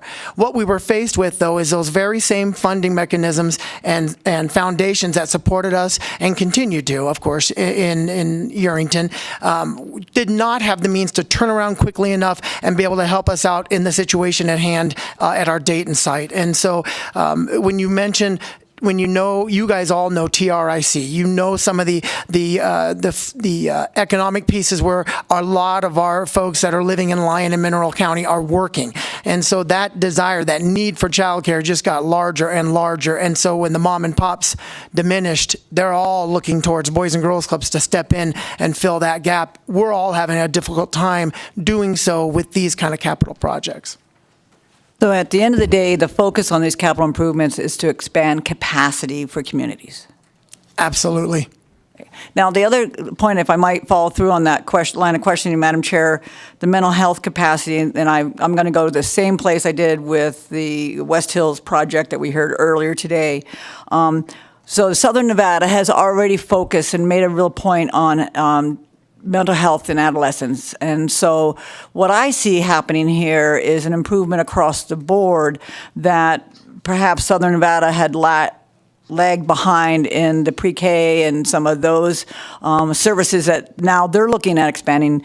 But you are now looking at their model and also expanding your mental health capacity for the students here. So to me, it's just a lot of combined effort throughout our state for you to solve some issues with daycare and children, and then that ever vital void that we must fill for adolescents and pediatric mental health. So I think that Urington has a unique setup in the private business partner setup. So would you kind of clarify what that looks like, and perhaps we could learn as a state on what works? Absolutely, and I appreciate that. Again, Travis Crowder, for the record. In Urington, as an example, and each one of my colleagues, I do want to have on record, each one of my colleagues tackle that particular issue in a different manner. But I will say, even though he kind of beat himself up a little bit, our friends in Southern Nevada, that's the situation at hand. They led the charge. They led the way. They led the efforts, and we've all been kind of watching and seeing how they've done it. In our particular case, in Urington and in the rural, we went the private-public sector. You mentioned earlier in terms of support in your communities and what have you. We were lucky enough in our case to where we have a beautiful teen center located in Urington that happens to have space on an upstairs scenario, a 2-story deal. What we did is we reached out to a local business in town, one that has been supporting our Boys and Girls Club for a couple of decades. And what they did for us so that we could start meeting some of our behavioral issues and some of our mental health issues with all of our kiddos, all the way up through teens, not just in Urington, but all through our sites in Lyon and Mineral County, is the partnership was one of, we will fund the position, the private sector. We're going to fund the position. We're going to have them there in your facility, with the notion being when the kiddos are out of school, they are with you. They're working for you. They're coming to see you. When the kids are in school, they're helping us with our private business and our private sector. So it was a great match for us. He is fantastic. He's been now with us for a little over 3 years, and it's worked out beautifully. We do specifically work with some of our more higher end young people, but in general, he helps us with all our behavioral issues across the board. Thank you for that and that clarification and that information. And Southern Nevada, I just wonder, do you have any partnerships with the private sector also, for especially in mental health? For the record, Andy Bishel, what we've worked with Department of Health and Human Services to become credentialed to bill Medicaid and private insurance. So what we're looking to do is, as we can scale, those other organizations throughout the state don't need to go through that credentialing process, which takes 2 years. So we can do the administration piece, and then as they have mental health professionals that they can put in their clubs, we can do the billing down south and again, really be efficient with the administrative overhead. Thank you for that. And I just want to acknowledge that sitting at this table covers our entire state of Nevada and the youth from all these different regions. So thank you all for being here, and thank you, Madam Chair, for the questions.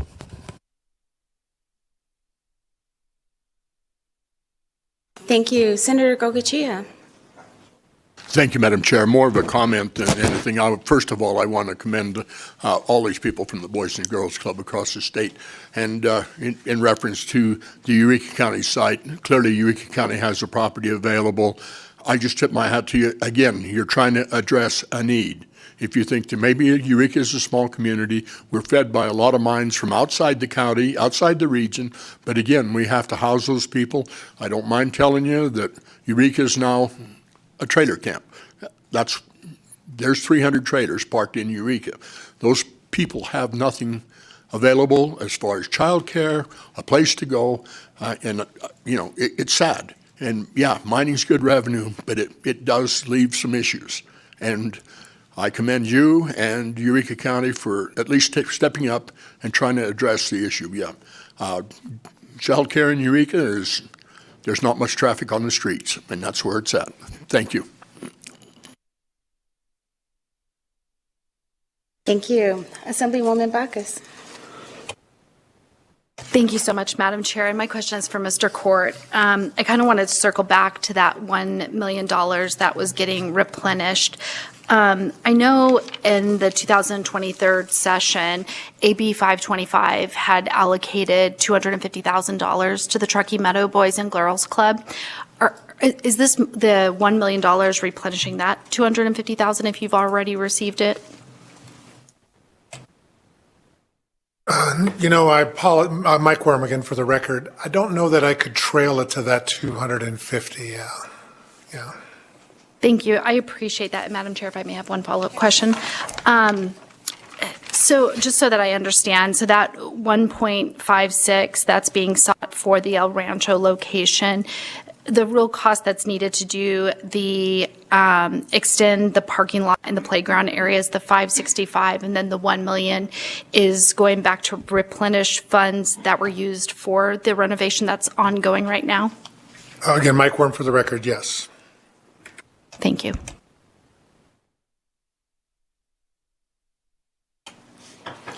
Members, any other questions?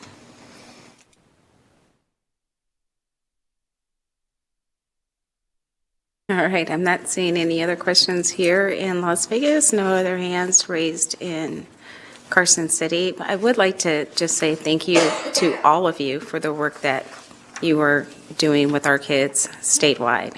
I think you know that we feel the importance of the work that you did. That's why you were included in AB 525. And it's encouraging that now some other people understand that the state would not function as well as it does without the work of our nonprofit organizations. So thank you for the work that you're doing with our children. Seeing no other questions, I will entertain a motion.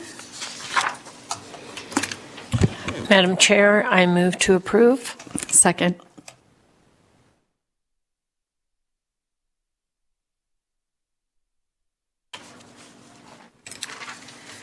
We have a motion and it's been seconded.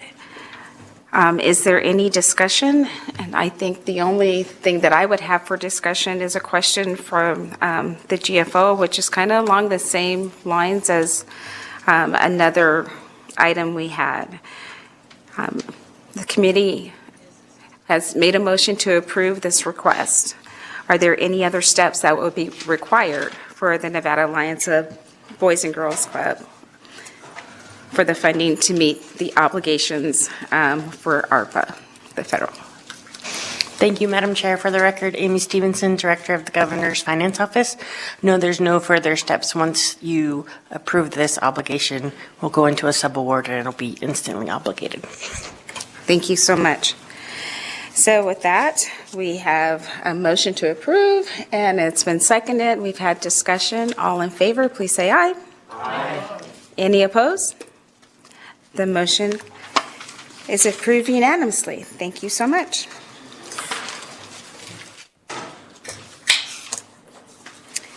Moving on to item K21.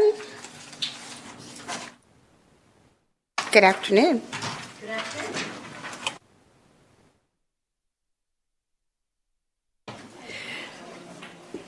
Good morning. That's how excited I feel about this. Good afternoon, Madam Chair and members of the committee. My name is Sarah Adler with Silver State Government Relations. I have with me on the speakerphone Esther Quillisi, who is the CEO of Vitality Unlimited. That's the project before you in K21.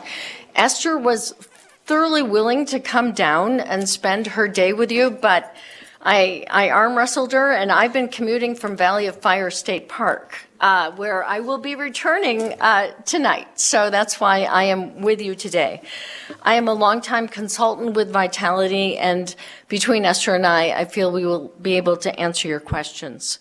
K21 is in your meeting packet 2, starting at page 242, but really page 245 is our map that shows you the beauty of this project.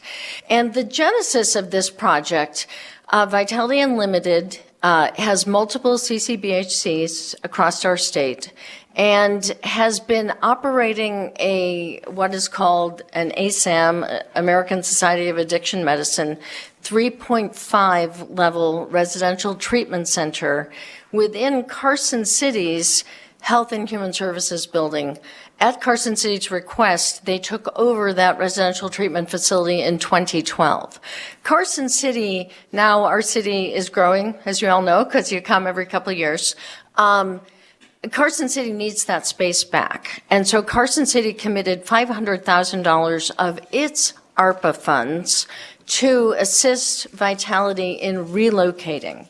So for the last year, we have been on a quest to find an appropriate building that could be change of use, repurposed into another residential treatment facility. We have been super fortunate. It's very interesting. One of the buildings you just acted on Mountain Street in Carson City, Vitality actually made an offer on that building, but the Boys and Girls Club offer was accepted instead. But this, I think that's sort of the door closing and the window opening in that we were able to, working with our broker, we were able to find a building available that backs up to the existing CCBHC building. And so with your assistance, we are very hopeful in creating this mental health treatment and recovery campus. And what's very interesting is FISH, Friends in Service Helping, is our primary homeless services agency, poverty mitigation agency in Carson City. FISH's main office and dining hall is across the street from the CCBHC. Their new workforce apartments, and next time you drive down North Carson Street, you will see them. It's on the other side of what we propose to be the residential treatment center. So we're going to have this super campus in Carson City to support folks who need it most. Now, we're not supporting only Carson City residents. Actually, the greatest number of population come from Reno, then Carson City, then Sparks, then 30 more communities and tribal reservations in Nevada have been served in the last 2 years at Vitality's treatment center. So clearly, I could go on a long time, but I will cease and be.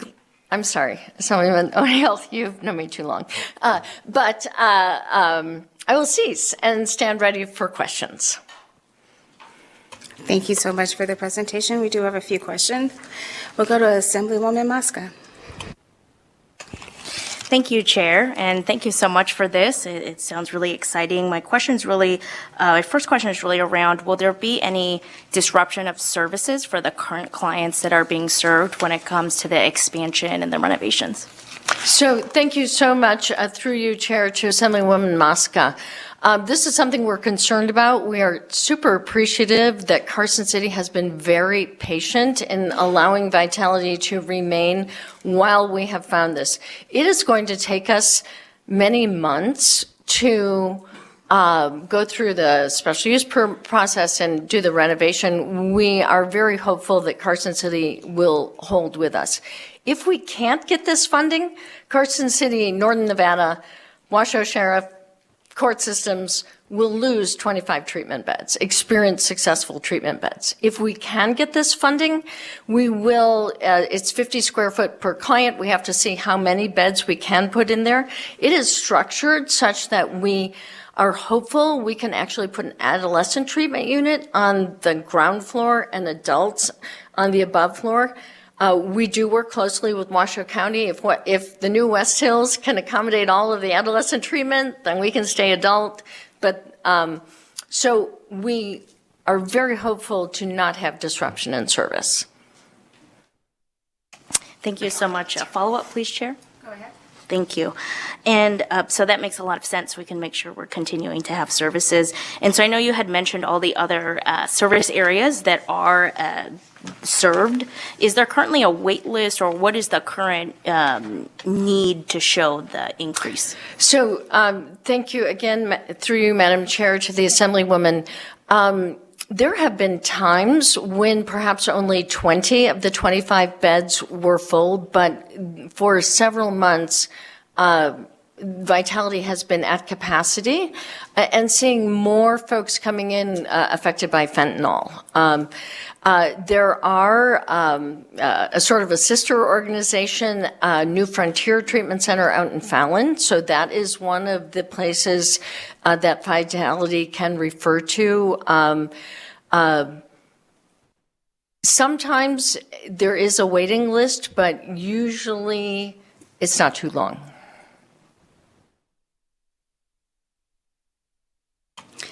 And just real quickly, could you state again what that partnership is with FISH?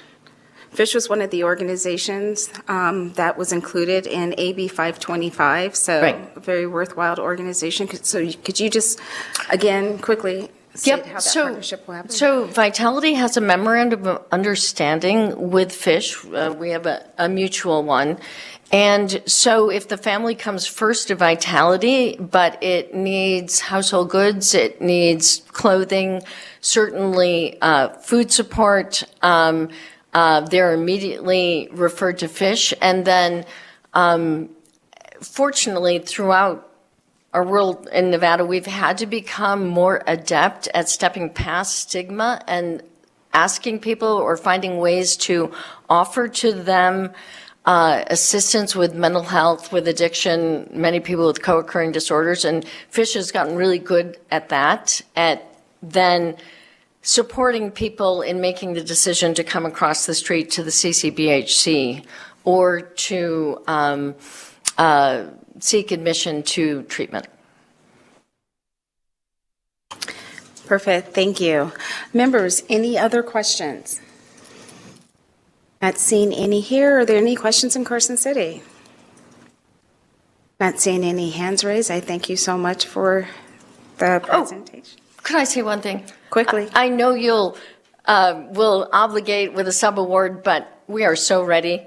And we have been very, very tuned to the deadlines, and our intent is to absolutely use a CMAR process, find out exactly how much it's going to cost us, and get all of the funds obligated by December 31st of this year and expended. Thank you. You're so welcome. And again, just to get it all on the record,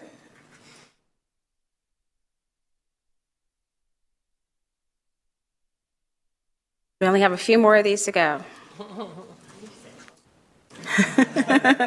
So if the committee does approve this request, are there any additional steps that will be required of Fidelity to unlimited or for these funds to meet all the requirements of ARPA by December 31st of 2024, the deadline? Thank you, Madam Chair. For the record, my name is Amy Stevenson, and I serve as the Director for the Governor's Finance Office. No, there's no additional requirements that need to be made. If this body approves this allocation, it'll instantly be obligated with the subaward. Thank you so much for getting that on the record. Members, with that, seeing no other questions, I'll entertain a motion. Thank you, Madam Chair, and I would move that we approve the $3 million in ARPA funding for Vitality Unlimited. I have a motion from Senator Don Darrell Loop and a second from Assemblyman O'Neill. Any discussion on the motion? Not seeing any. All in favor, please say aye. Aye. Any opposed? And the motion carries unanimously.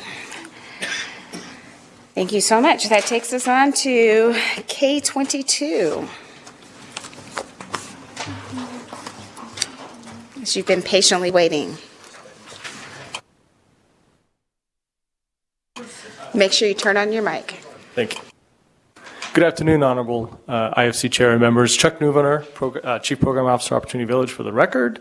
Humbled and thankful to be here in support of the Governor's request for $5 million for Betty's Village North. Opportunity Village is embarking on groundbreaking this fall for Betty's Village North. It's an intentional, accessible, and affordable housing community for people with intellectual and developmental disabilities.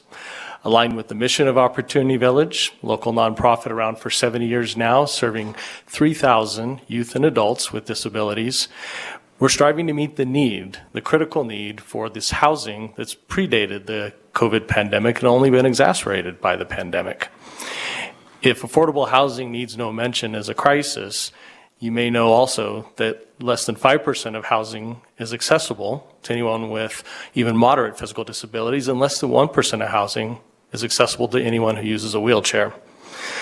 So factoring both, we've heard over and over again from stakeholders about the need for housing, but the need for housing that's inclusive and the need for housing that addresses even the most resourceful of families who've lived a lifetime of supporting their loved ones, but now know that they may not outlive their loved ones who need supports.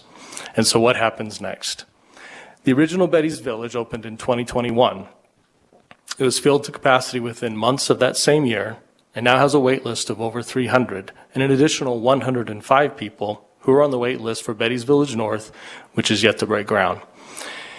Meeting the needs of more than 400 people is daunting, but for each one, their specific requests range from a place where they can live independently in an inclusive community to a place where the provider of their choice will support them 24/7 with the needed nursing supports. And we even have emergency placement requests. But in just 3 short years, 15 people have come through Betty's Village with a crisis that needs support for just 3 months or as long as 6 months before a long-term supportive housing solution can be made.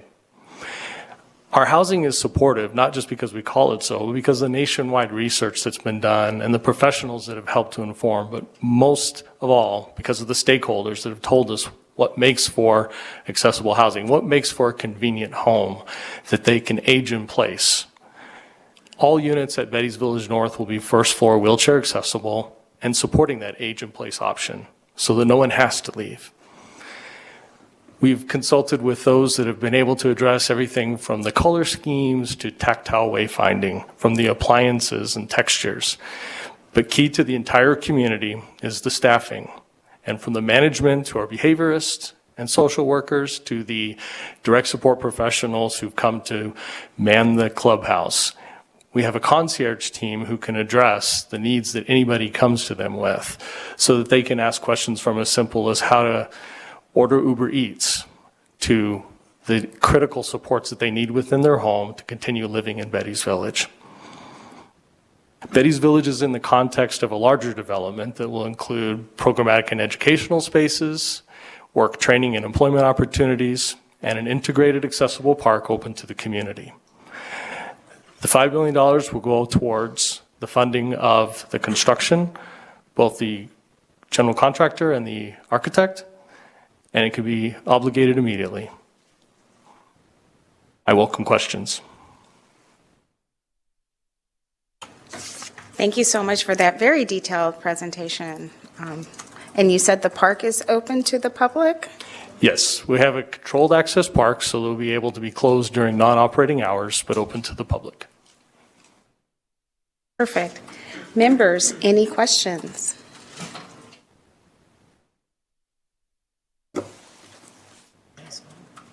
Senator Neal.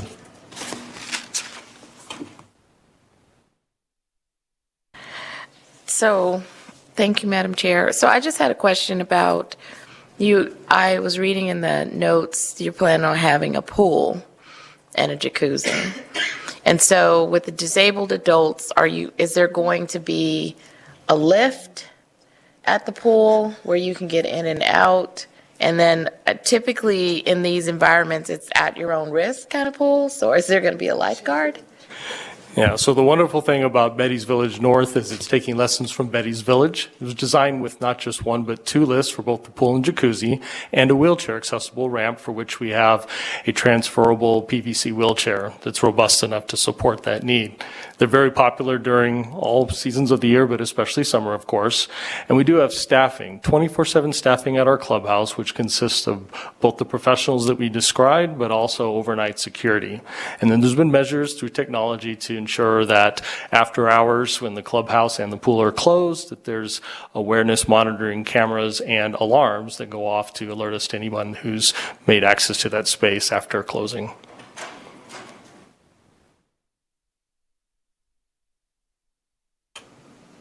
All right, any other questions? Not seeing any questions from down south. Anyone up north with any questions? Not seeing any. So with that, I will entertain a motion. Oh, before I do that, I'm so sorry. I almost gave you a break. So if the committee does approve this request, are there any additional steps that would be needed for Betty's Village, for Opportunity Village, to comply with the requirements and the obligations for the ARPA funding? Okay, the light did not come on, so I think we broke it tonight. For the record, my name is Amy Stevenson. I serve as the Finance Director for the Governor's Finance Office. No additional steps will be needed. If it is approved today with this allocation, we will instantly obligate it through a subaward. Thank you so much for getting that on the record. And with that, I will entertain a motion to approve. Thank you very much, Madam Chair. And I will move to approve the $5 million ARPA funding for Betty's Village. And I'd second that. Thank you so much. We have a first and a second. No, she needs to. Oh, okay. Sorry. And any discussion will go to Assemblywoman Brown-May. Thank you, Chair. Because agenda item K22 involves the transfer of money to support a project undertaken by Opportunity Village, I would like to advise the committee that I am the Chief Administrative Officer of that organization. And since independence of judgment of a reasonable person in my position with respect to this particular item could be materially affected by my employment, I'm making this disclosure for the record and will abstain from voting on this item K22. Thank you so much. Assemblywoman Gorlow.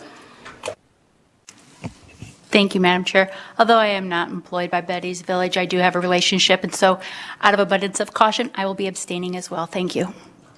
Thank you so much. Any other discussion? Seeing none, all in favor, please say aye. Aye. Any opposed? So we just have 2 in abstention. The motion is approved. Thank you so much. That actually finishes up List K, and we will move on to List L, L5, and it's the Office of the Attorney General.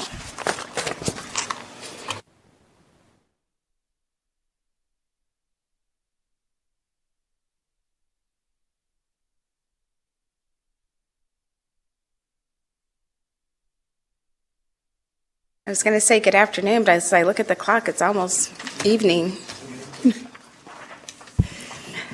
Good evening. Thank you so much for having us. Teresa Benitez Thompson, Chief of Staff to Attorney General Ford. In discussing L5, I thought that just kind of feeling the tone and the tenor of how the day has gone, lots of good questions about kind of how things got to now on items that you're voting on and where they might be going. So I'm going to do a recap that includes a little bit of how we got to now and what we might see down the road. And then to fill in more specific details, I have Chief Financial Officer Jessica Hoban with me up here in Carson City and down in Vegas. He hasn't had to run away, we have First Assistant Attorney General Craig Newby as well. So for the overview, what the item you have in front of you, we are requesting a transfer of funds from our reserve category to the General Fleet Tort Claims Fund to cover a projected shortfall as tort claims for the remainder of the fiscal year 2024 will exceed our current budget authority. A quick overview of the Tort Claim Fund real quick. It's an internal service fund financed by assessments from state agencies. There are no general fund dollars in this account. This account pays 3 different types of claims against the state: automobile accidents, injuries on state premises or highways, typically referred to as just general liability, and damages for violations of civil rights of inmates or state employees in the general population. So this specific request in front of you is $1.6 million from our reserves into the category 15, the tort fund claim. So how we got to here. You may have in front of you notes and information that shows you the past 4 years of what claims have looked like. And if you look at 2020, 21, 22, 22, you're going to see that we average somewhere between 2.5 typically to $3 million. You're going to see that 2023, that we have a big outlier, a big jump of $45 million, $40 million of that being related to one specific settlement that was paid out in 2 different payments. One of them was a supplemental one that the Ways and Means Committee did at the beginning of the legislative session last year that you guys helped us out with. That there was obviously a spike, and we're seeing a little bit of that spikiness continue into this fiscal year. It was something that we couldn't have predicted when we were doing the budget building for this biennium because we were still kind of in COVID during that. But across the nation, there's a couple of different articles that our general counsel has referred us to that talk about this post-COVID bump, this spike, and that really that spike that trend is kind of holding. So we are watching to see, especially as we're in our budget building process right now, what that trend looks like. But it's probably not going to go to completely back to pre-pandemic levels. So we are watching that and having constant conversations with GFO about what we think our projections will be there. So that's kind of how we got to the shortfall where we are now. Looking forward, even after this request is done and this $1.6 million is moved from reserves into the tort claim fund, you will see us at the next IFC because we've been directed to deplete the remaining of our reserves of just over $600,000 and move those over into operations as well. So then we'll be at a zero in our reserves. That is a nervous prospect for anyone to be at. We ideally would like to be at a 30-day or 90-day reserve versus maybe like a 0-day reserve. But then we'll quickly be into the new fiscal year of 2025 and some funds will be replenished. We are already, though, looking at obligating the 2025 dollars in some of our settlement conversations. So with full transparency, this will be an ongoing conversation. It'll be something that's going to be discussed about going into the next fiscal year because we imagine that we will be close to depleting the 2025 funds very early in the 2025 fiscal year, probably late summer, early fall. So this is going to be the beginning of a conversation, unfortunately, not the end. To the note that Speaker Yeager had, we look forward to collaboration with the legislature on problem solving. We've had some conversations with GFO about different ways to approach this. We do believe we have documentation that shows that a lot of this is related to COVID affect, if you will. But we look forward to engaging with anyone who wants to engage with us on these conversations about how we could make this fund whole in fiscal year 2025. And we stand open for questions. Thank you. I know that we have a few. We're going to go to Senator Nguyen. Thank you. You kind of answered some of this, but I'll just ask for some clarification. How would the administration of the Tort Claims Fund be affected if the committee approves a future work program to eliminate all reserves in fiscal year 2024?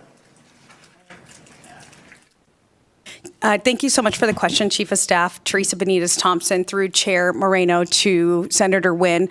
That's exactly the type of problem-solving conversations that we're having right now, which is what we can do.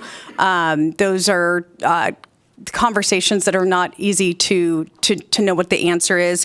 Per the statute on this, we can pull the only other way that this fund can be paid is from the statutory contingency fund. So at BOE, you're going to see requests for these funds to be paid from there. And we'll keep doing that for as long as we can. Thank you. Again, this is for Ms. Stevenson, probably. Similar question that we've been asking this whole time. Does the Governor's Finance Office anticipate additional funding being required in the reserve for statutory contingency account to support claim costs that Ms. Benitez Thompson just referred to?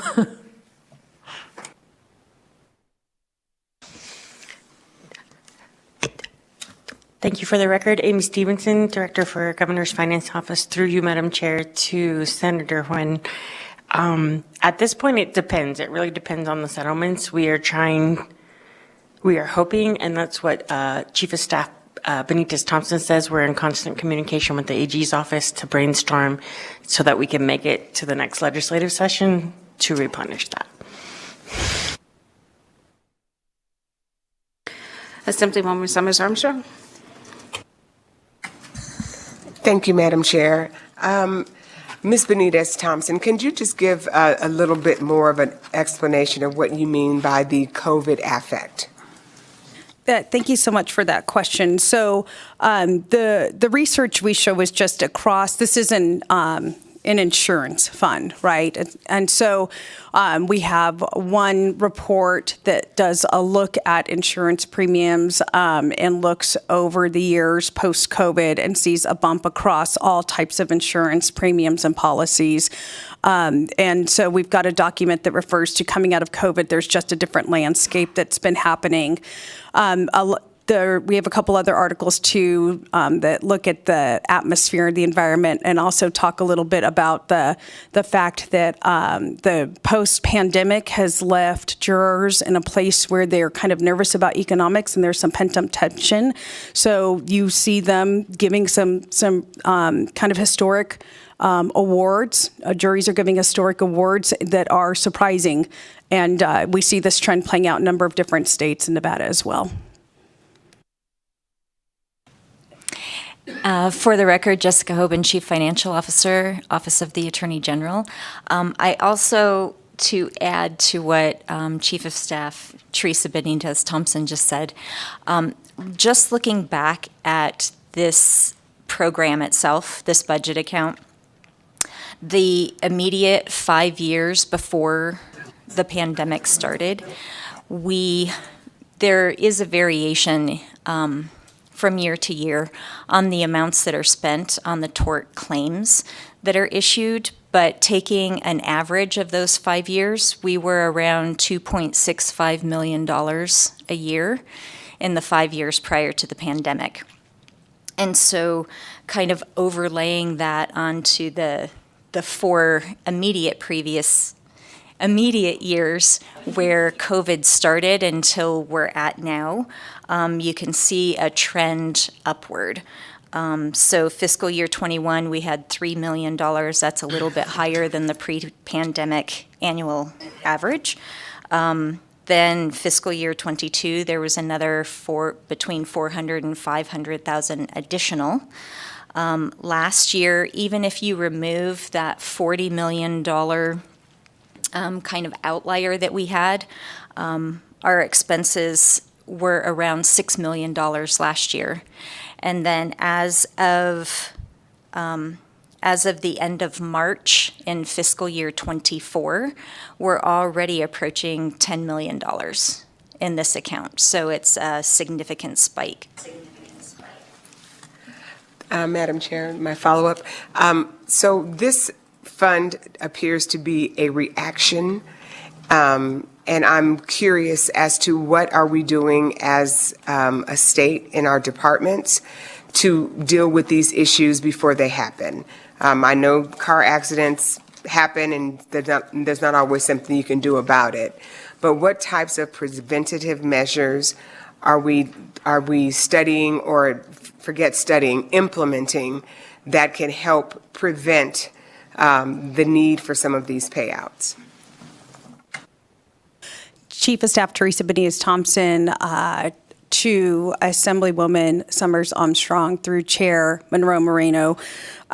So with this type of fund that we have, this insurance premium fund to pay these tort claims, of the three different types of claims that we play out, the biggest spike that we have seen upwards has actually been more in the civil rights claims and settlements. As First Assistant Newbies down there and can talk a little bit more if you want more context of those.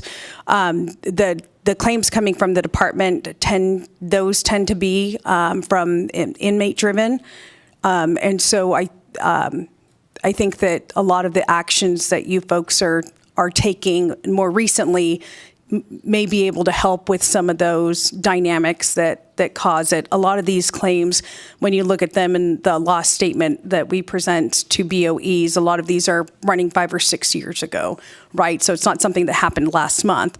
You know, these cases take a while. So you're seeing these claims being paid when the loss date's 17, 18. I think we're starting to creep into the 20s now, the 2020s. But this is a little bit of history that when you pick up these claims and you read them of stuff that was happening in 18, 19.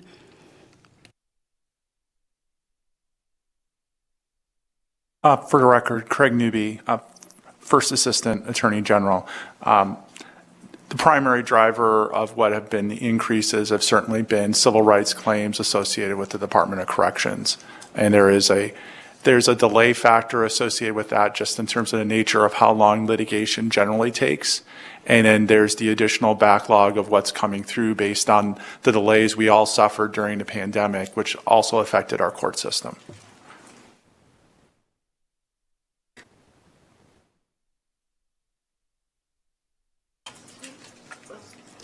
Senator Harris? Thank you, Madam Chair.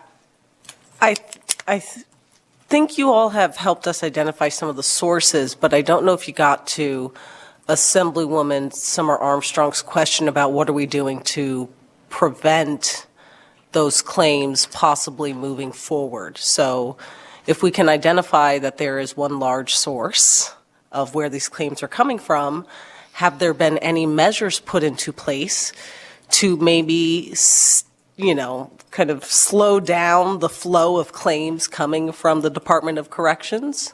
Or are we just taking them as they come and handling them and not trying to, initiate a feedback loop at least to make sure that litigation doesn't continue at this clip in the future? Chief of Staff Teresa Benitez-Thompson, for the record. That's a very good question. We don't oversee the Department of Corrections, so that might be a question that's better suited to them to answer and to respond to. We simply manage the fund. We manage the cases when they come to us, but I think if you're talking about kind of more like what's happening within the environment of the correction system and what's happening there, that might be that's absolutely better suited for them to respond to.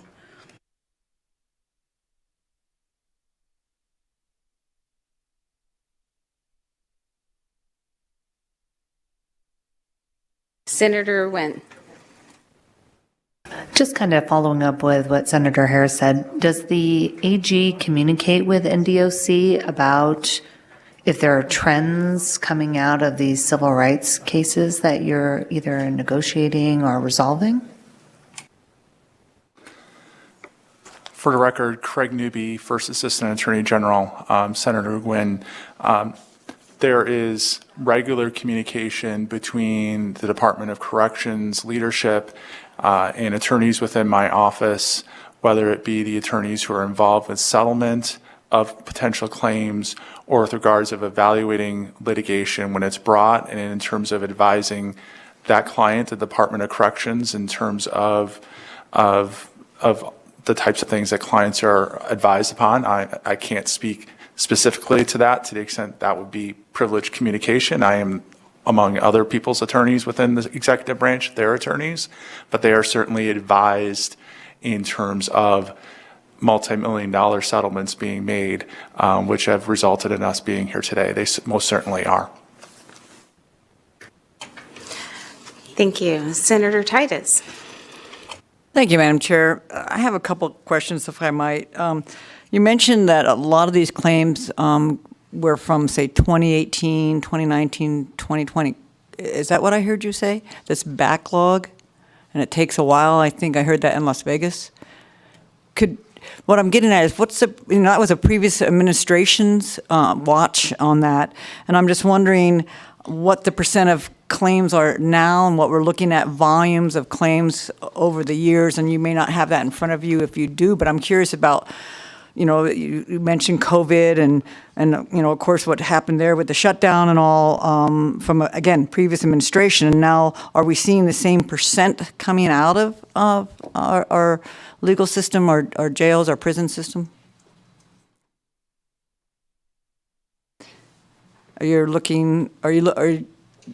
Thank you so much for the question, Senator Titus. So to you through Chair Monroe Moreno. So when we present, so we've got our date of loss on, I'm just going to reference the most recent BOE meeting, which was a couple days ago, April 9th, right?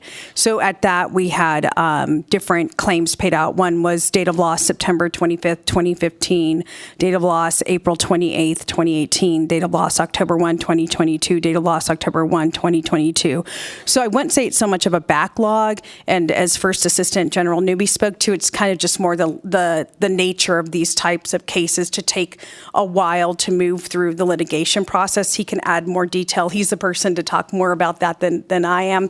In terms of your question about kind of data and metrics, our office, the Office of Attorney General, has produced monthly tort claims for a long time. So we can certainly do kind of regressive analysis to look back at that in terms of number of claims and dollar of claims like that, because it sounds like you're looking for you're asking quantitatively, has there been a spike in the trend? So we can look for that. And then along that same line, if I might, Madam Chair, I'm curious about,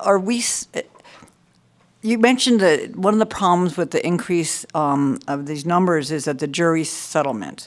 But are we really going to, what I'm hearing more is that we're doing more settlements than we are actually fighting these claims, taking it to court, letting us really fight it out. And is your office actually, are you settling more than we did in the past? Or are we actually, protesting and protecting the states and the taxpayers' dollars? I'm going to let Teresa Phineas-Thompson, for the record, I'm going to let First Assistant Newby answer that. But I will say that, full stop, the A.G. Ford's administration absolutely takes as its most important client is the state and the protection of the state, and zealously being able to defend our clients, and that's the Department of Corrections in many of these cases. So I'm going to let First Assistant Craig Newby talk more about that, but I think what you're asking is the settlement versus the jury awards and what's happening within that context. Thank you again. For the record, Craig Newby, First Assistant Attorney General.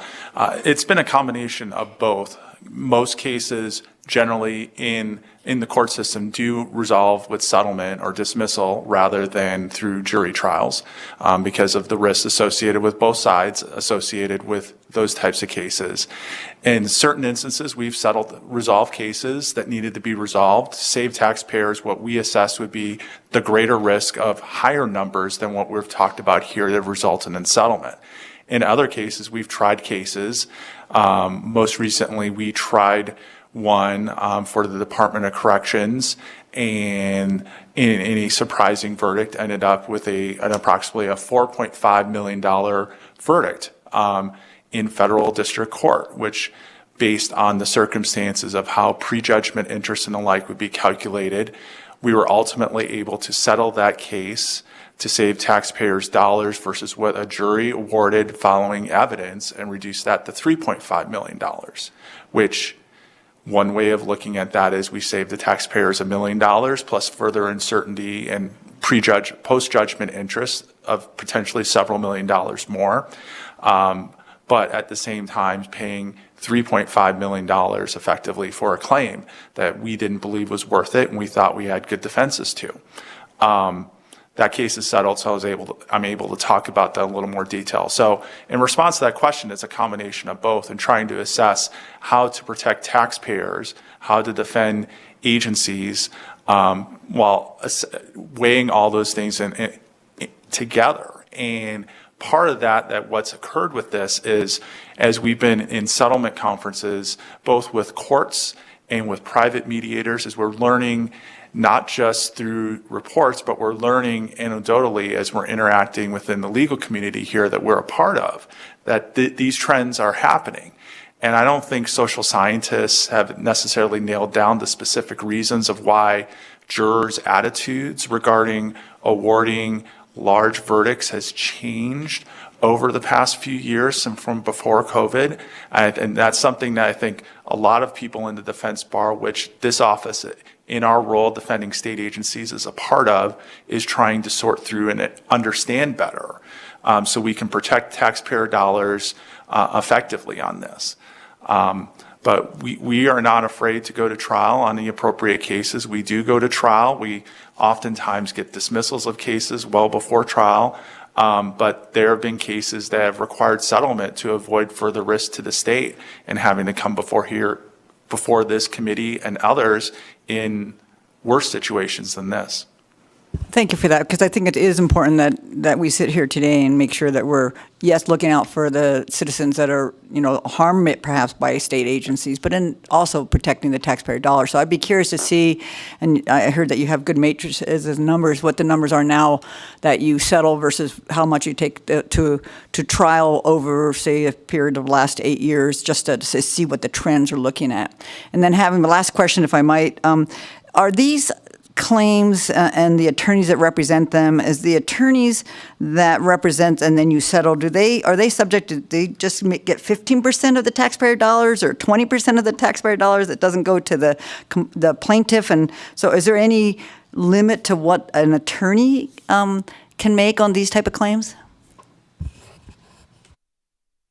Thank you, Senator Titus. This is Craig Newby, First Assistant Attorney General, again for the record. That depends on the circumstances of these cases, of a particular case. Generally speaking, settlements that are made with the Department of Corrections, made in federal court subject to what is typically a Section 1983 claim under federal statute, those settlements are specifically delineate the award of attorney's fees within them. As part of that number is specifically delineated vis-a-vis the total amount. So it depends on the individual cases. It depends on what the plaintiff has arranged with their attorney. But that information is something that certainly is available. So there's no set fee, it's a sliding scale, depend on what they agree to? Again, for the record, Craig Newby, First Assistant Attorney General. It is based on what the plaintiff's counsels negotiated with their client. And so subject to Nevada statutes that require, in Nevada case law that requires reasonableness in the attorney's fee. Typically, these cases are done on contingent fee basis, given the nature of people who are either, if they've been harmed by the Department of Corrections, typically they are either offenders within the system or former offenders, and typically are not well-resourced to be paying for attorneys on some sort of an hourly basis. So typically, it's some form of contingency. Depending on the format of what type of lawsuit there is, there are federal limits in terms of payment in certain of these types of cases for attorney's fees. Those typically are not involved in the types of cases that I believe one of the articles is referred to these types of cases, nuclear verdicts or those types of things. Those typically are subject to a court's determination if it gets to a judgment of what is a reasonable fee based on the work is performed. Plaintiff's attorneys are usually pretty skilled at understanding and making sure that they're able to represent that their contingent fee is reasonable, knowing that ultimately payment is subject to that type of review if it goes to judgment. Thank you, and thank you for allowing me the questions, Madam Chair, and great to see you at the table there, former colleague. Thank you. Assemblyman O'Neill. Thank you, Chair. Mr. Newby, you sort of answered one of my questions that I had. On these increased payments that we're experiencing, if I heard correctly, this is sort of nationwide. It's just not unique to Nevada, and nobody has been able to determine why these increases are such. Is that what I heard? Again, for the record, Craig Newby, First Assistant Attorney General. Assemblyman O'Neill, I think there are different theories that different sets of people are trying to determine in terms of what's happened in the post-pandemic environment that's led to this change in terms of explaining the why behind increased jury verdicts for cases. Some people in the plaintiff's bar will argue that the cases are simply more egregious than they were in the past, and there hasn't been a change in jury attitudes. Members of the defense bar have argued there's been changes in terms of the jurors' outlooks, in terms of awarding large dollar amounts, in terms of considering what, to their mind, constitutes a large dollar amount post-pandemic versus what it constituted it pre-pandemic. There's a variety of theories behind it. I do not claim to be a social scientist expert or to be a jury verdict expert in the sort of way where I'm going to be pontificating before this committee at the table about what the precise reason is or isn't. What I do see in my role as First Assistant Attorney General is these numbers have gone significantly higher, and we are not alone in terms of both as a both in terms of representing a state entity, but in terms of the defense bar at large, both in Nevada and within the United States right now in terms of dealing with it. So I believe it's something more broadly involved than, let's say, the Nevada Department of Corrections, let's say. It seems like there are outside factors that are significantly contributing to this, and we are trying to do the best within the Office of the Attorney General to try to manage these while protecting state resources. I appreciate that. It's interesting.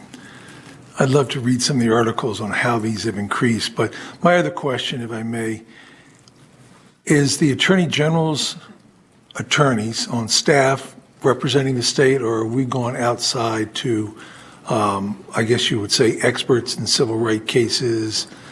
What's the percentage of internally handled and those that are external? Again, for the record, Craig Newby, First Assistant Attorney General. Assemblyman O'Neill, I would say approximately 90 to 95% of all cases involving the Department of Corrections are represented by Office of Attorney General attorneys.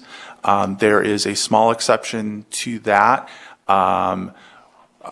based on prior staffing shortages, which this committee is all too well aware of, that the Office of Attorney General, amongst others. So there were 1 to 2, off the top of my head, outside counsel contracts entered into on an hourly basis with former public safety deputy attorney generals who had left the office to maintain overflow caseload, and with my understanding that was compensated for through salary savings from positions we were unable to fill at that time. Outside of that type of an exception, these cases have been represented by state of Nevada employees within the Office of the Attorney General. I appreciate it. Thank you for the time and allowing me the questions, Chair. Thank you. Assemblywoman Bacchus.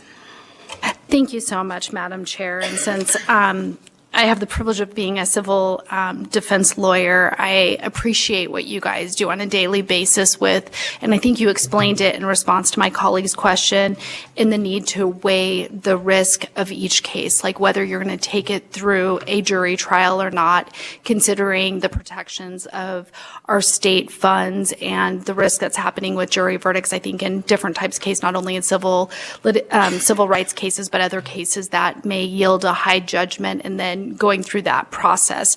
So I appreciate your guys' efforts with that, as well as considering the business cost of utilizing your time to go to trial if it's something you guys could resolve ahead of time. My question for you pertains to basically the timing of claims and suits. I mean, this, especially in the civil rights realm where you're in federal court, a claim may come in, people don't necessarily file suit the next day. Some may, most don't. And so there's a delay from the date of the claim. And then we also had COVID where the courts were closed down. And then in federal court, if you file a dispositive motion to zealously maybe defend a case, you don't even get a trial date at that time. Is that my understanding? So you guys don't really have a control of when a trial is set in federal court, do you? Thank you for the question, Assemblywoman Bacchus. Again, for the record, Craig Newby, First Assistant Attorney General. Yes, that's correct. Generally speaking, in federal court, unlike state court, there is no trial set until after dispositive motions are resolved. In the context of civil rights cases, oftentimes the defense of qualified immunity is raised as a defense by the Department of Corrections on behalf of itself and on behalf of its employees that may be individually named within such cases. Oftentimes, following dispositive motions on that, the losing party on a summary judgment motion, let's say, will oftentimes appeal, in this case, to the Ninth Circuit, which will add an additional year to sometimes 2 years worth of delay associated with it. And this process is important for us as the defense bar to be able to do this and assert these defenses, because oftentimes there's little dispute that someone has been harmed, let's say, the question is oftentimes legal questions regarding whether the state, through the Department of Corrections or its employees, is somehow responsible for this. Sorting through those legal questions takes time, and after those those decisions are ultimately rendered generally by the Ninth Circuit, then decisions need to be made in terms of evaluating whether it makes sense in individual cases to pursue settlement versus to proceed to trial. And those considerations, those are considerations in every case. I'm speaking generally without reference to any specific matters that are ongoing or even prior matters. Those are considerations that any defense attorney is trying to weigh for their client, understanding that there's limited resources to be able to pay claims and try to evaluate which claims should be settled and which claims should go to trial. And they say law is practice and it is not a science. And sometimes sometimes juries do different things. And so thank you for that question.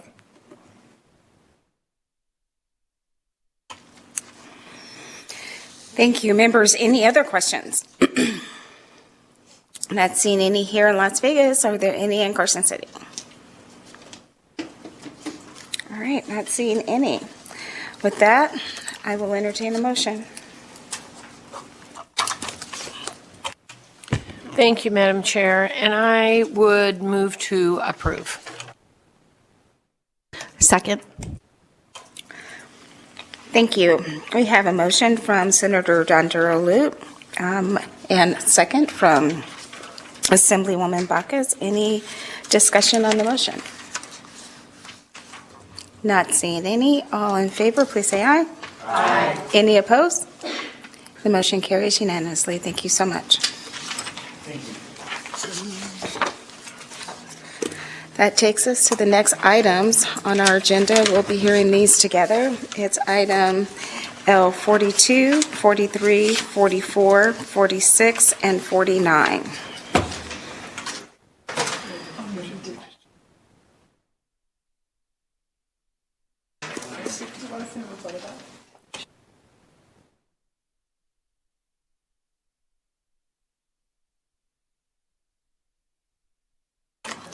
Good evening. You can start whenever you're ready. Thank you. Thank you, Madam Chair, members of the committee. For the record, Richard Whitley. I serve as the director for the Department of Health and Human Services. And with me are Stacy Weeks, who serves as administrator over Nevada Medicaid, and Jennifer Crump, who serves as the deputy over finance. Madam Chair, we are here to seek approval for work programs that are aimed at bringing Nevada into compliance with the Americans with Disability Act with respect to children's behavioral health care, and in response to a substantiated complaint filed with the U.S. Department of Justice in 2020 and with the notification given to the state in October of 2022. With SB 435 passing in the last session, Nevada Medicaid can use a portion of the new revenues from the private hospital tax to support these efforts, which include the addition of new Medicaid services for improving access to home and community-based services for children with behavioral health disorders. The goal is to avoid unnecessary institutionalization of children with serious behavioral health conditions, and to provide a more robust continuum of care in the community and in the home.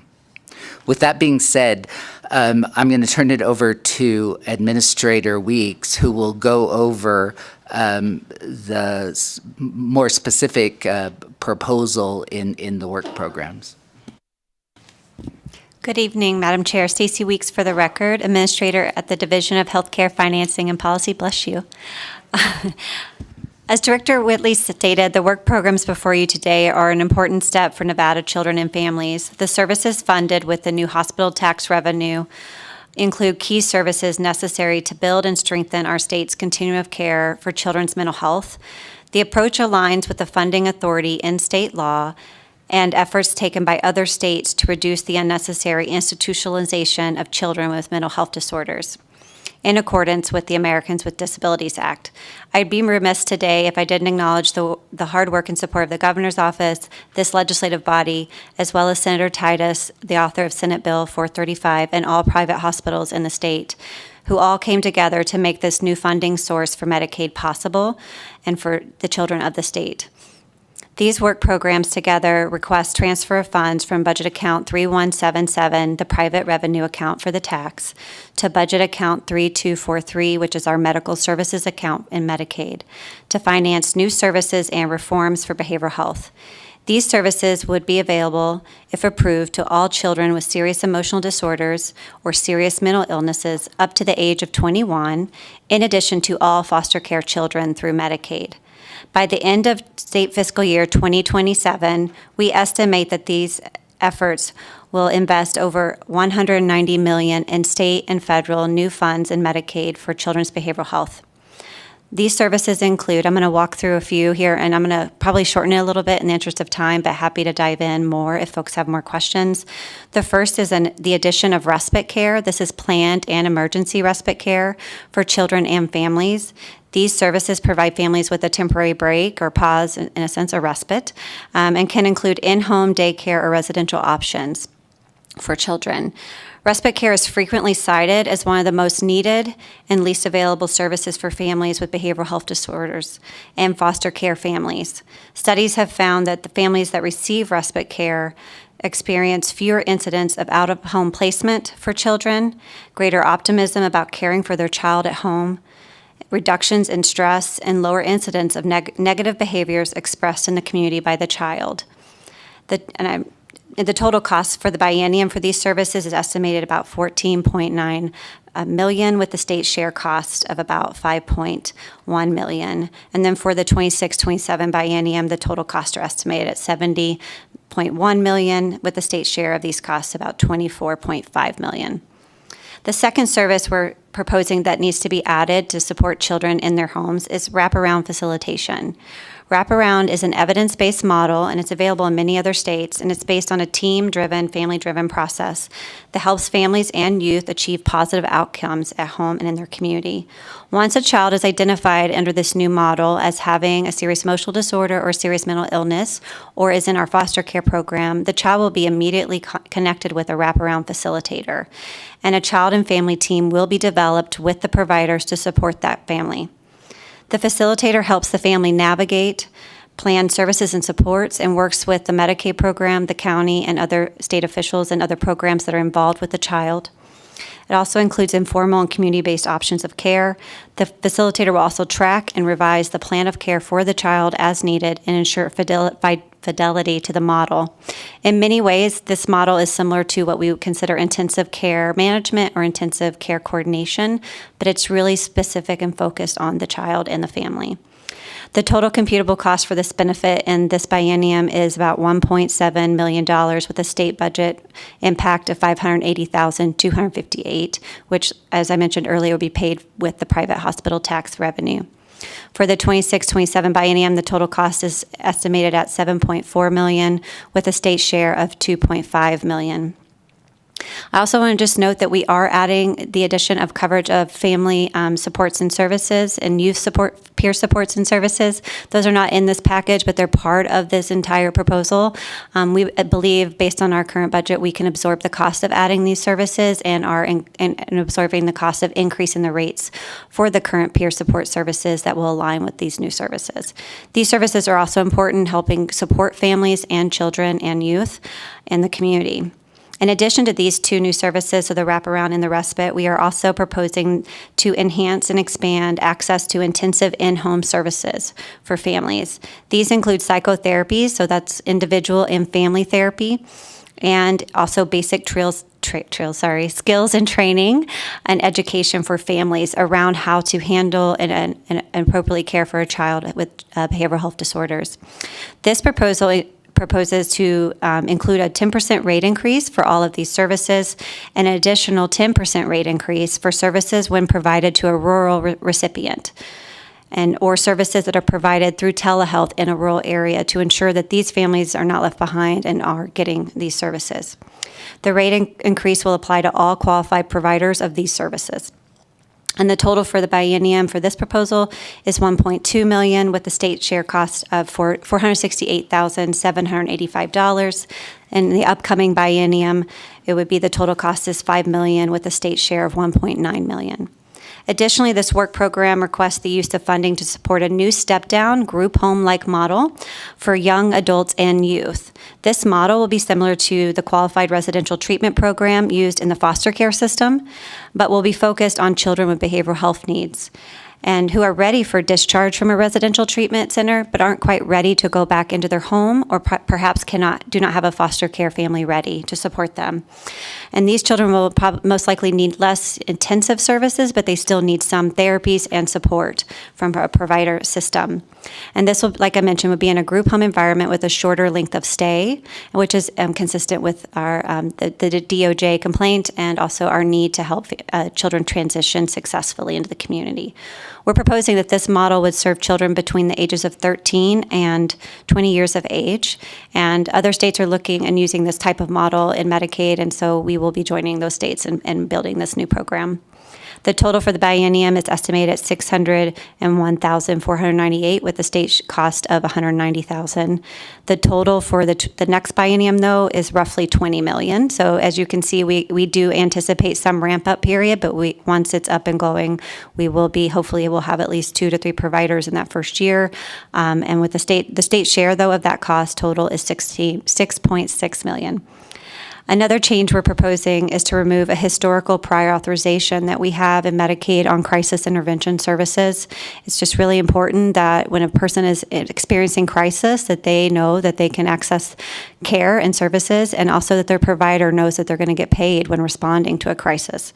So that is something we propose removing as a barrier for children and families and all recipients in our program. So for this biennium, we're estimating that this will cost $1.7 million, with a state cost of $769,759. And for the next biennium, the cost of this change is estimated to grow to about $7.9 million, with a state cost of $3.4 million.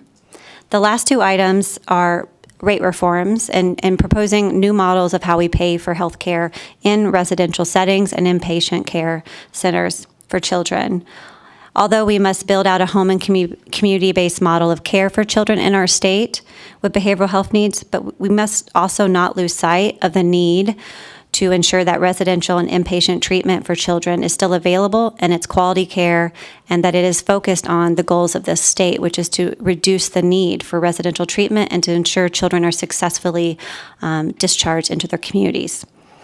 The first of these reforms includes a new rate parity for psych hospitals in our state. This would result in a rate parity with the rates paid for these types of services in other general hospitals. So currently, hospitals are getting a range of lower rates, but this will bring them up to $944 for an inpatient stay.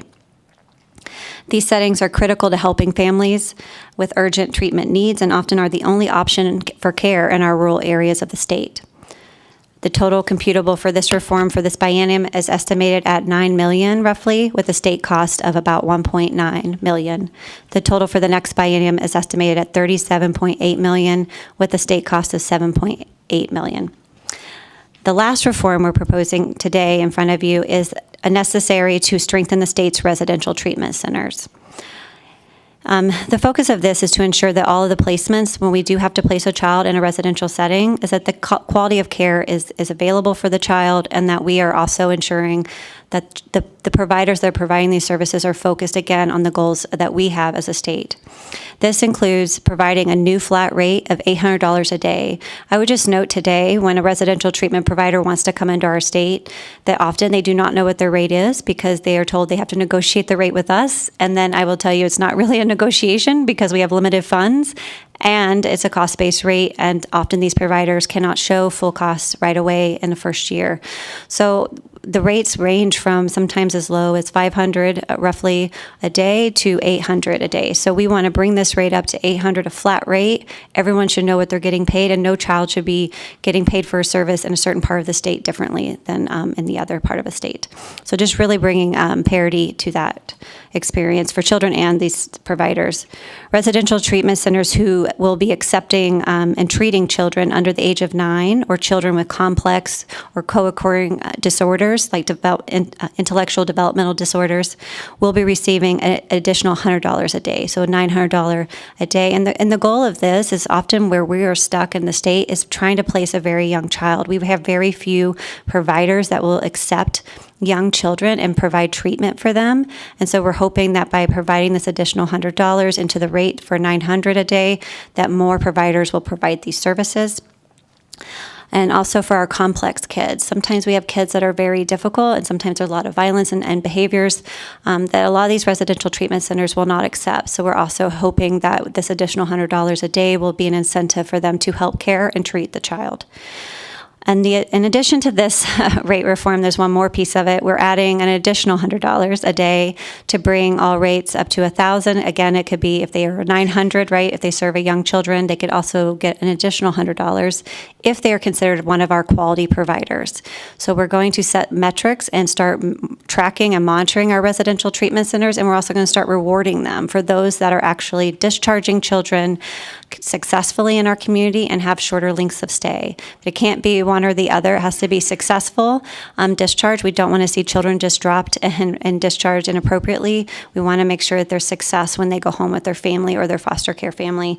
And so that, we'll be looking at lower rates of recidivism, going back to the RTC, also lower rates of ER visits, less need for mobile crisis. Those types of measures we'll be looking at for that bonus payment. And the total for this biennium for this change is $8.5 million, with the state cost of $3.3 million.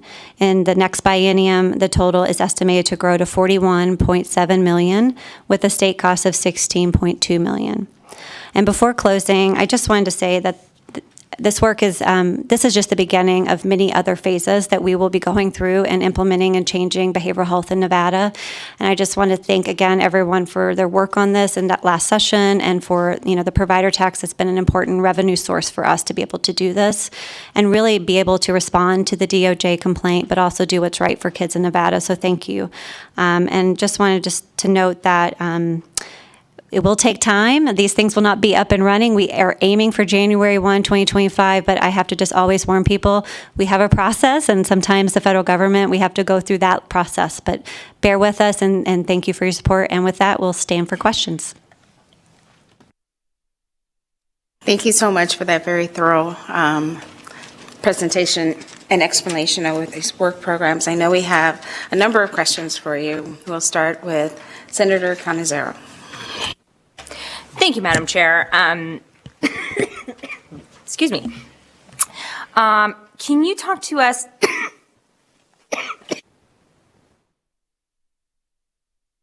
Of course, whenever we're trying to talk. I apologize. Can you talk to us a little bit about, as I understand it, this hospital tax was part of that provider fee that we passed in the bill. And then, just so I think there's some clarification, the monies that are being proposed to be spent are part of that 15% that was set aside specifically to deal with some of these mental and behavioral health issues that we have. Madam Chair, Stacey Weeks for the record. Yes, that is correct. So the original provider tax was already in state law, but Senate Bill 435 allowed us to take up to 15% for administrative costs and behavioral health services and through Medicaid to fund services and supports related to behavioral health disorders in the state. No, and I appreciate that, just so that we are all clear on the funding mechanisms that we're discussing for these particular programs. And then along those same lines, in the event that the provider tax supported expenditures are greater than the available revenues, how would the agency support the non-federal share of expenditures? Thank you for that question. Stacey Weeks for the record. Like with any new tax-funded program, we are taking a very conservative approach with the proposal before you. We're very mindful of the variability in healthcare costs, spending, and the need for experience with revenue with the new tax. For that reason, when we built this proposal, we did not spend all of the funding. In fact, we were looking at it again last night, and we have about $50 million still remaining at the end of state fiscal year 2025 out of that 15%. And that continues to grow. We do not anticipate that healthcare claims in the hospital setting will decrease, but we also, going statewide managed care, I would just note that that will actually increase the tax revenues significantly, because the more hospitals that are actually serving and billing us for claims for managed care, we'll be paying them that average commercial rate. So we'll be able to tax more revenue, and helps them as well as us, and brings more money into this account. So at this time, we do not feel that that's a risk, but obviously we are going to monitor it very closely. We are going to be coming back in June, sorry I did not mention that earlier, with additional staffing requests, not only to look at how we deliver these services and the support we need there, but also looking at making sure we're very carefully tracking, like we do with other programs that we oversee, but definitely want to make sure we have more experience with this tax before we add anything to the cost of the program. Would you anticipate those additional staffing requests that you're bringing, that would also be covered by this remaining balance, I guess? Maybe I'm not saying that, or I'm not talking about that in the right form, but this remaining balance that you have in the hospital provider tax monies. Madam Chair, Stacy Weeks for the record. Yes, we are going to be using this funding because it's allowed to be used for administrative support for the tax, as well as these programs and behavioral health care. So we do believe we have that authority, and are not going to be asking for new state general fund for that support. Even with those additional staffing requests, you still anticipate that you'll be able to cover all of those expenditures with what you have in the hospital tax, the hospital provider tax? Madam Chair, Stacy Weeks for the record. Yes, we do. Very confident. Thank you. And I know that during the legislative session, obviously we've seen in the news, this is not a surprise to anybody, and I think it was mentioned that there was a violation of the ADA that the state was doing by sending some kids out of state for some of these different behavioral health needs. And so I guess my question is, because we know that that is currently in the process of being settled and addressed, so we're seeing before us today a number of different programs. And so can you talk to us just about how these particular behavioral health services were requested, why these are the ones that are being suggested to stand up, and what exactly it is that we think we will accomplish by investing in these particular items that you have walked us through? Thank you. For the record, Richard Whitley. So correct on the root cause of the problem. We were over institutionalizing kids when those service needs could have been met in the community. So in identifying why that wasn't happening, there were gaps in the Medicaid service model that we are putting in place now. For the past year and a half, we've been working with attorneys from the Department of Justice, and have had the opportunity to work with multiple states that have also had findings for this exact same deficiency in over-institutionalizing children with behavioral health needs. And so our service model is in alignment with that.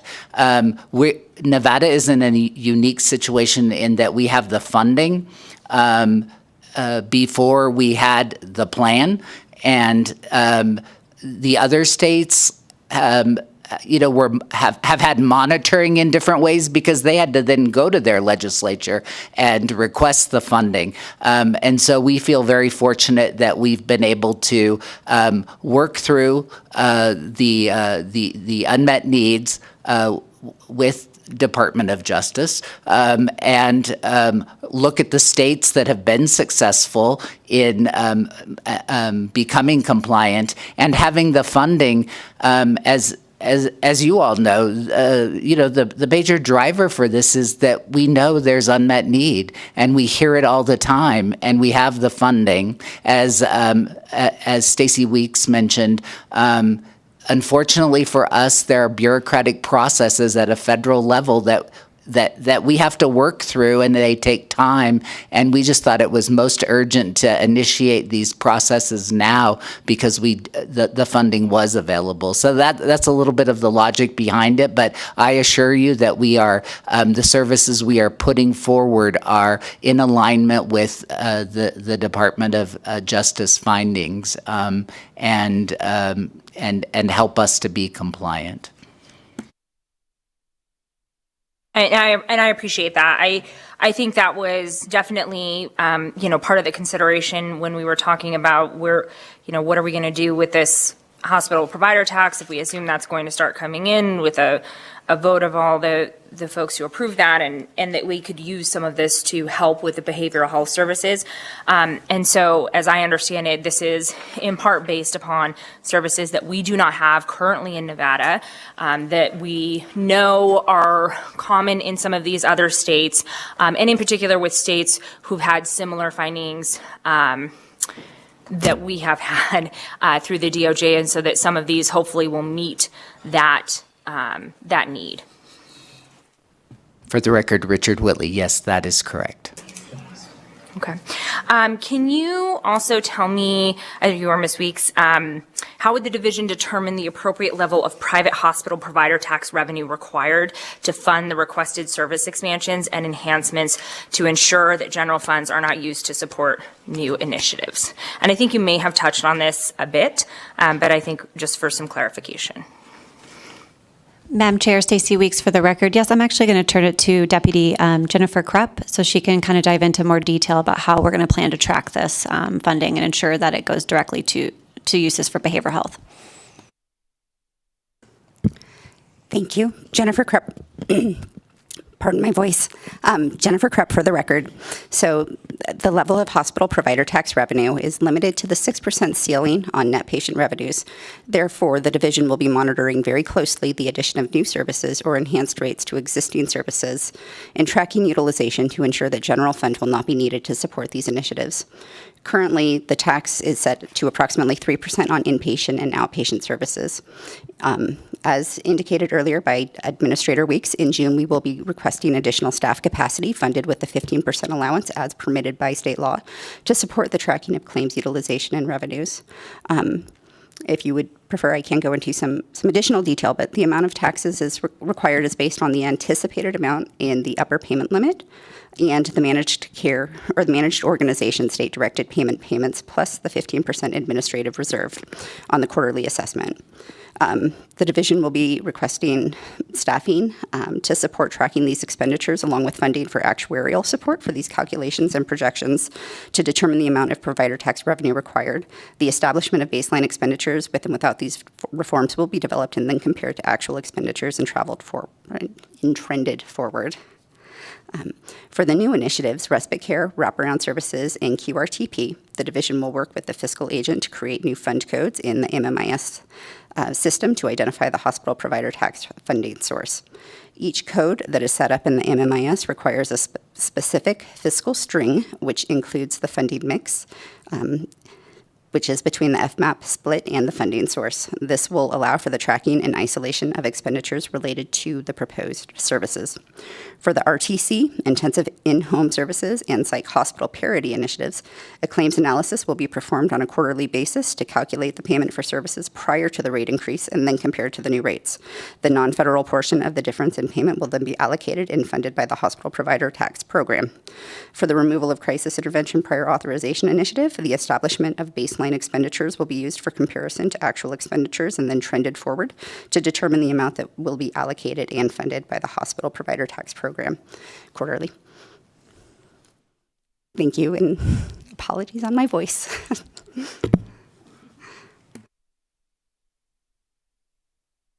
No need to apologize. I think all of our voices are going out. It's been a long day. We have a few more questions. Senator Neal?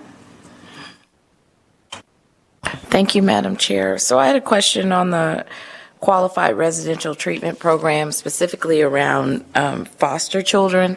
So I've been looking at this for a couple of months. One, I heard that the more complex the diagnosis is for a foster child, the more valuable they are in the system.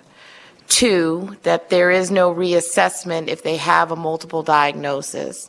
And three, that a foster youth may keep the same diagnosis when they age out of the system because it's built around a fee-for-service, and they will lose what they call the Cadillac version of the insurance. And so I've been trying to figure out, does anything related to this new new idea or programmatic structure, you're talking about advanced changes around assessment and whether or not a foster youth has gotten better and a diagnosis should fall off versus a residential treatment center getting the benefit of a complex diagnosis that may not be accurate or correct. Madam Chair, that's a very good question. I'm trying to get through make sure I answer it all the way. So currently, Medicaid does not pay for QRTPs. Right now, it's a foster care model, and it's funded through the foster care funding at the federal level and the state level. The Division of Children and Families and Services funds that program. But whatever we would develop would have policies and procedures to ensure that children are being assessed appropriately. And also just to mention that we will be monitoring and tracking with a new dashboard all residential treatment placements, including the QRTPs, to ensure that we know how long children have been there. That's also the point of the new wraparound facilitator. It's their job to make sure even when a child is no longer in the home, goes into one of these facilities, is that they are working hard with the county, the family, and Medicaid, and everyone involved to ensure that child does not stay there long. 30 days, 60 days is where we want to be. We do not want children there very long. QRTPs are typically a 30-day model.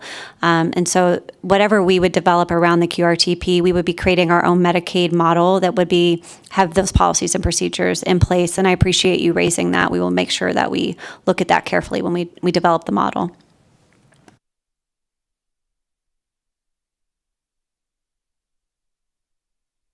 Forgive me if you answered this question earlier. I had to step out for a second. But when we look at this, it's very aggressive, and a lot of it is dependent upon being able to hire people. In the last few IFCs, we've had to deobligate funding for some programs because we were not able to hire the staff for them. What assurances can you give us that you'll actually be able to hire the staff to pull this program off? For the record, Richard Whitley. I mean, I don't think there's one solution to it, but I would say a couple of things. In addition to adding new services, Stacy also mentioned that there will be rate increases.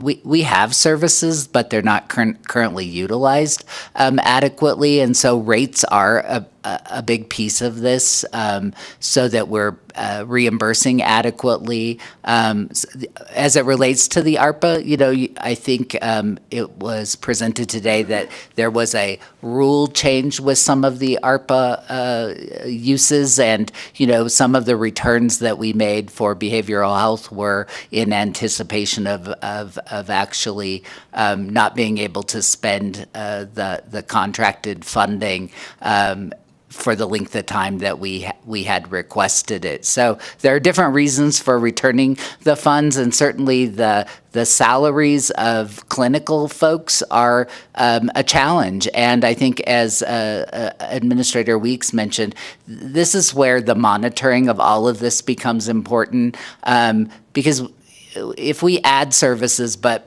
people can't access them because there is no workforce, then they're empty at the end, and we are not meeting the intention of the compliance with the Department of Justice in adding these services. So we will be monitoring them. I know that the issues have been heard in the legislature and continue to be, but rates then are only one piece of it. The other piece is the production of the workforce. We are aggressively working concurrently with our colleges and universities on the pipelines and they're different in each community with how they produce the various disciplines. We met with UNLV last week, and they produce 12 to 15 psychologists each year, and not primarily clinical psychologists. So each clinical discipline requires a lot of work with the college and university systems to try to convince them to produce a clinical workforce that's relevant to the needs in our state. That's one side of it. The other is the licensing boards and allowing people to come in. We will continue to work with them and show them with data, what the shortages are in the workforce. And that probably is going to take legislative action, though, because they're all independent. But in order to solve that problem of workforce, rates certainly a centerpiece of it that we will own and we will monitor. But the rest of it is having an adequate workforce and pipelines. We are working on it, and there isn't a single solution. But understanding the problem with strategies that we can do to make improvements, we're definitely on board with that, and we'll own the identification of the issue even when not popular, because we're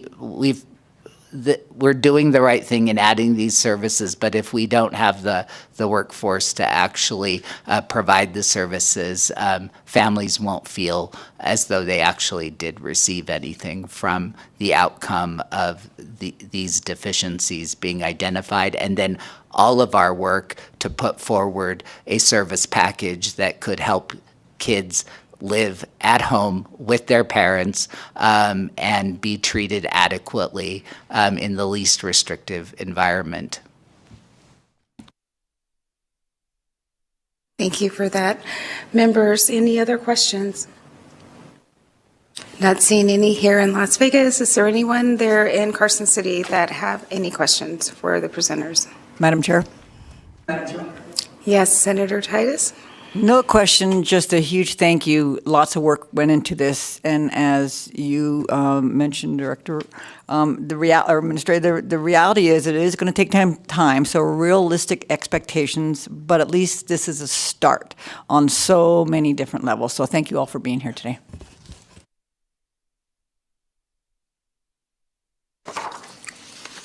Thank you. Seeing no other questions or comments, I'll entertain a motion to approve L 42, 43, 44, 46, and 49. Thank you, Madam Chair, and I will make the motion to approve those as stated. Second. We have a motion. It's been seconded. Are there any questions or comments? No discussion. All in favor, please say aye. Aye. Any opposed? The motion carries unanimously. Thank you.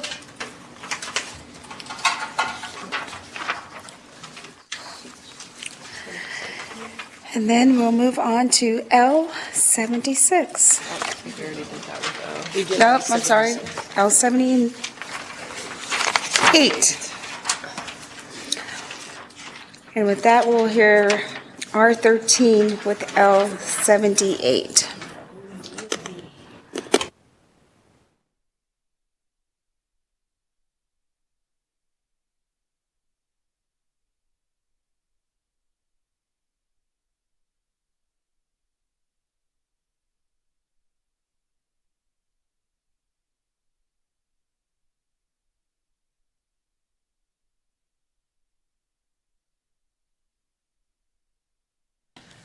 Good evening, Madam Chair, members of the committee. For the record, I am Tanya Laney, and I am honored to have been appointed as the director of the Nevada Department of Motor Vehicles just a little over 30 days ago.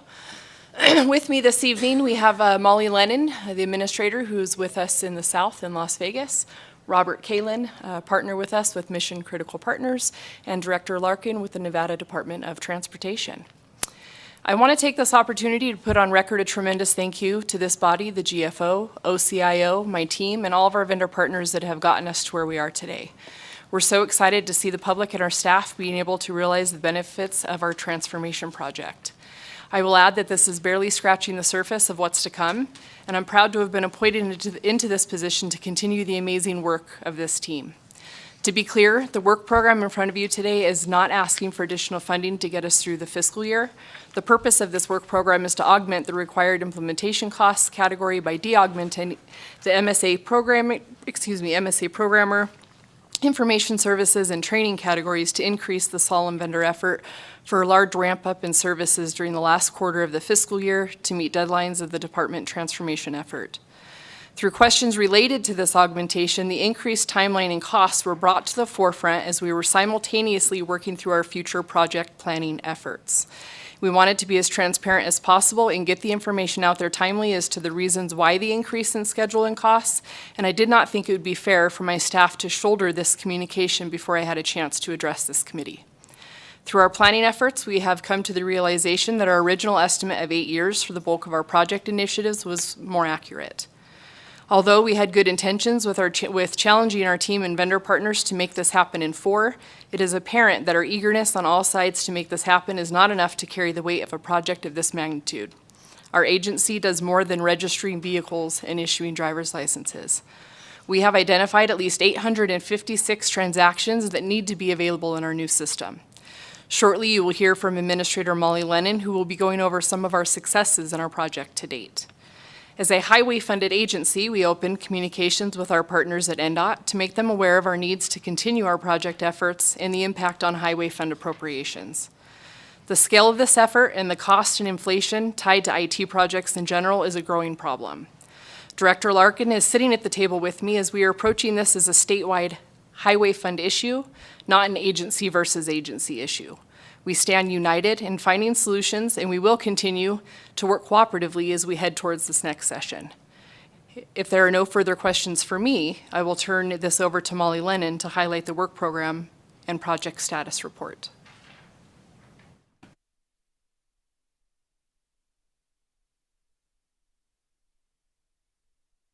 Good evening, Chair and members of the committee. For the record, Molly Lennon, Administrator of Research and Project Management and Lead of DTE at the DMV. In effort not to repeat the details about the work program that Director Laney just mentioned, I will just give a bit more context related to the work program. This work program will aid in the DTE progress to increase our slalom implementation vendor services by $3,384,000 and $431 in the remaining portion of fiscal year 24 as part of a larger ramp-up in services. Savings from the aforementioned categories that Director Laney mentioned will cover the gap in required funding. These category changes will stay within the fiscal year 24 overall budget authority and meet timely deadlines with the continued support of already released services. DTE's planned effort included the department's Move It resources that have been unable to upskill at the rate required to support ongoing implementations, support QA, and release management in the near term. DTE requested MSA contractor support in our original fiscal year 24-25 budget build, and we have been unable to fill some of those positions. The savings for remaining MSA vacancies in fiscal year 24 were roles that were funded through fiscal year 24 end. That includes consideration for pending contracts, savings from time spent hiring and onboarding, and 4 ITP4 vacancies that were not filled. The training savings exists due to the shift of Move It resourcing support and implementation for tools like Tableau, Nintex, Salesforce, Abby, etc. DTE will not be purchasing additional tablets in fiscal year 24 as anticipated and will continue to pilot with existing equipment, which resulted in the additional savings. Before I address the LOI, are there any questions? Why don't you go ahead and finish your presentation, then we'll go to questions. And it's nice to know that NDOT is at the table with you because we can just go from 78 in R13 to 88 and 91 because I think it has an impact on all of them. So go ahead. Thank you again, Molly Lennon, for the record. The period for the previous report was for the 5th semi-annual status report for IFC as required by a letter of intent from the 2021 legislative session and continued by the 23 legislative session. The DMV was directed to report the status of the DTE program, including progress and updates for activities conducted on semi-annual basis. I will keep this as high level as possible and try to be respectful of everyone's time. Keep in mind that everything that I'm going over was heavily supported by our technical teams, security, data, and our architecture groups, but I will not get into the technical weeds in this overview from that LOI. DMV took a revised approach to modernization and contracted with MTG Management Consultants, now Mission Critical Partners, to conduct an independent baseline assessment and develop a comprehensive roadmap for our project. Completed in June 2020, the baseline assessment presented an analysis of business process issues, technology needs, and viable options for modernization improvements for our CARS legacy solution. The results were an 8-year recommendation, which shaped the roadmap completed in August 2020, and this roadmap represents a strategic pathway to completing a comprehensive transformation of DMV's systems, environment, and business structure. Between July and December of 2023, while DMV technical staff focused on the data migration, conversion, and translation, and critical path integrations, existing DMV and Slalom work streams continue to develop Salesforce online application processes for our titling, registration, and driver's license credentialing product domains. Some of those highlights include DMV dealer titles pilot version 2 release in November, which took us to 21 participating locations. That included improvements such as our use of ABBY software and UFC for automated document recognition. Data extraction will come in the future, and near real-time notification of title inaccuracies to improve the user experience for staff and dealers. ABBY software, which will be further built out for upcoming releases in all of our product domains, including new registration and private party titles slated for August and late 2024. Our registration and titles design and development teams completed discovery and design for new registration and developed new master transaction code required to accept payment in our legacy solution, while our finance and accounting pod completes our finance and accounting transformation. Our identity management team enabled authenticated access for DMV employees and customers in Salesforce for deployment of dealer titles version 2 and for our upcoming new registration version 1.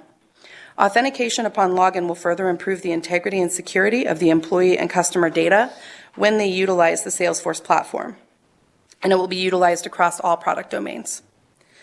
Our content services platform, Box, was approved and the vendor was onboarded. A project kickoff and series of workshops were completed, and the overall project plan was approved and is in full swing at this point.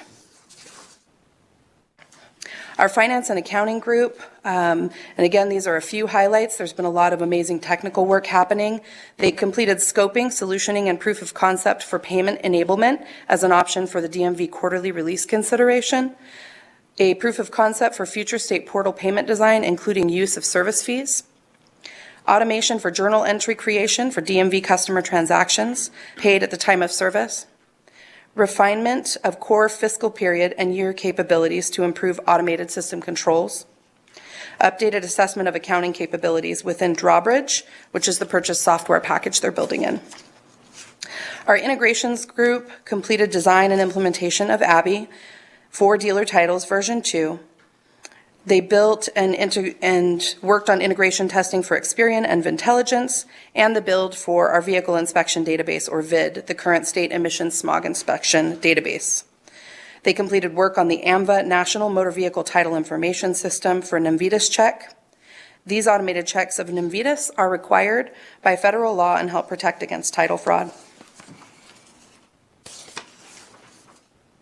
Our compliance enforcement case management solution continued to enhance.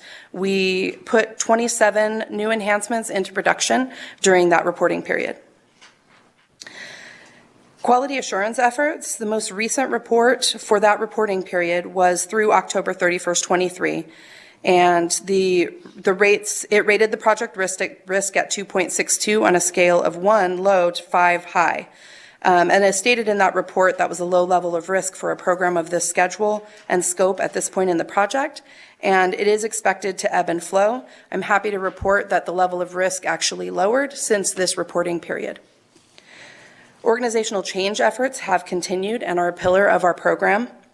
DTE organizational change efforts were centered around communications, engagement, training, and sentiment surveys. They are consistently expanding channels, using QA sessions, providing talking points and support to leadership and all staff throughout Nevada.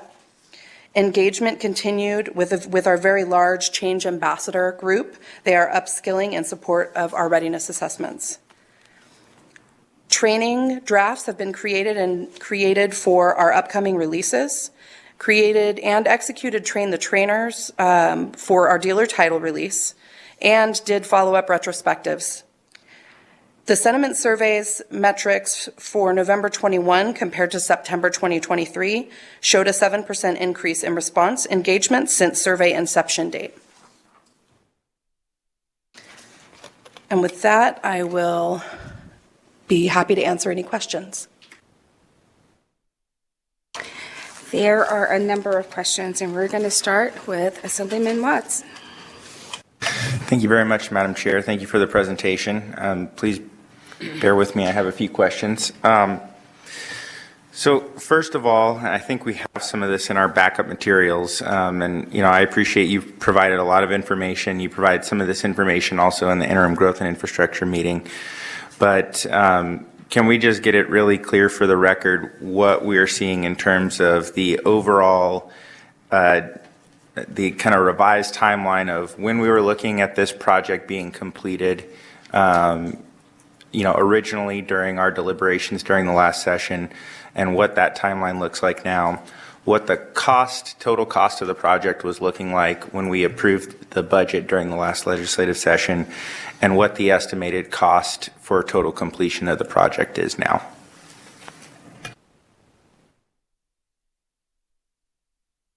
So DTE's original planned 4-year effort included... Could you go ahead and restate your name for the record? Oh, yes. Thank Molly you. Lennon for the record. Thank you.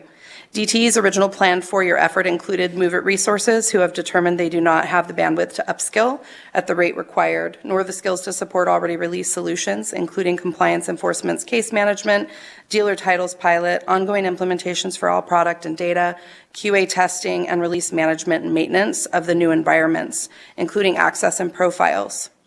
The ramp up that we are looking to conduct at the end of this quarter includes 38 additional slalom positions across the aforementioned areas and is the main contributor to the increased cost in fiscal year 24 and beyond. The extended implementation timeline is a result of the shift in resource allocation from Move It to slalom for our implementation and support partners, and the lack of Move It support during existing releases, the unexpected insertion of CED case management to early DTE release due to an expiring contract, the discovery that integration efforts with our AMVA partners would not allow multiple connection points, and gradual releases across major product domains, as well as the discovery that additional configuration will be required within our finance and accounting modernization effort. Former DMV Director Julie Butler previously stated the initial baseline assessment indicated a modernization. The size and scope for this agency would be an 8-year effort, and the 4-year push was aggressive, and Director Laney has mentioned that again. The original estimates, bear with me while I flip to these tables. The original tables provided, and the tables that I believe that you're referring to, these are program effort planning tables. To be clear, these are not our final authority numbers that come through in our declining balance. The LOI tables originally went through fiscal year 26, as it was originally an attempt to complete in 4 years, with a total of $125,772,619. We've now projected out through fiscal year 29, showing an increase through fiscal year 25 and through fiscal year 25 or 29, bringing us to $424,737,519 through fiscal year 29. Thank you for that. So, we're now looking at 3 additional fiscal years and an increase of 237% in the projected cost for the project. You just described, I think a range of technical issues that led to realizing this delay, that we're going to be significantly behind schedule and over budget. Can you, at a high level, because it sounds like there are many factors that you just laid out, can you explain when your team became aware of some of these major issues? You discussed slalom, the transition from Move It, and that's a major driver, so let's maybe start there and focus on some of the major drivers that have led to this. Molly Lennon for the record. Most of the items that I've just discussed, we've been citing in our previous LOIs from the beginning of the program. We discovered early on the AMVA piece. There were data migration efforts, our attempt at incremental releases due to those AMVA issues. The original plan, as I've mentioned, included our Move It team, who were going to be ramping up involvement as a part of the program effort. The biggest impact to our cost is the need to outsource the development for delivery, the QA, and the release management for all of our release efforts until Move It's maturity comes up in that technical realm for all of our cloud platforms and is able to catch everything that we're releasing on the technical side. That is the main component here. There are a few tools that are still being looked at, but that is it's a very small dollar amount in comparison with outsourcing that technical development and support. Thank you. So what you said that this has kind of been known and reported previously. So would that have been known for more than the last month? Molly Lennon, for the record. The Move It decision was made within the last few months. It became very clear that there wasn't a way for us to get to upskill quickly enough. Post this reporting period, those decisions were being made right around the time that the last reporting period ended. And the leadership team spent time in leadership summits, making sure that this was the right decision for the program and for our staff. Our IT staff would just not have the bandwidth to maintain our current legacy solution and upskill to support. Thank you, and pardon my... Go ahead.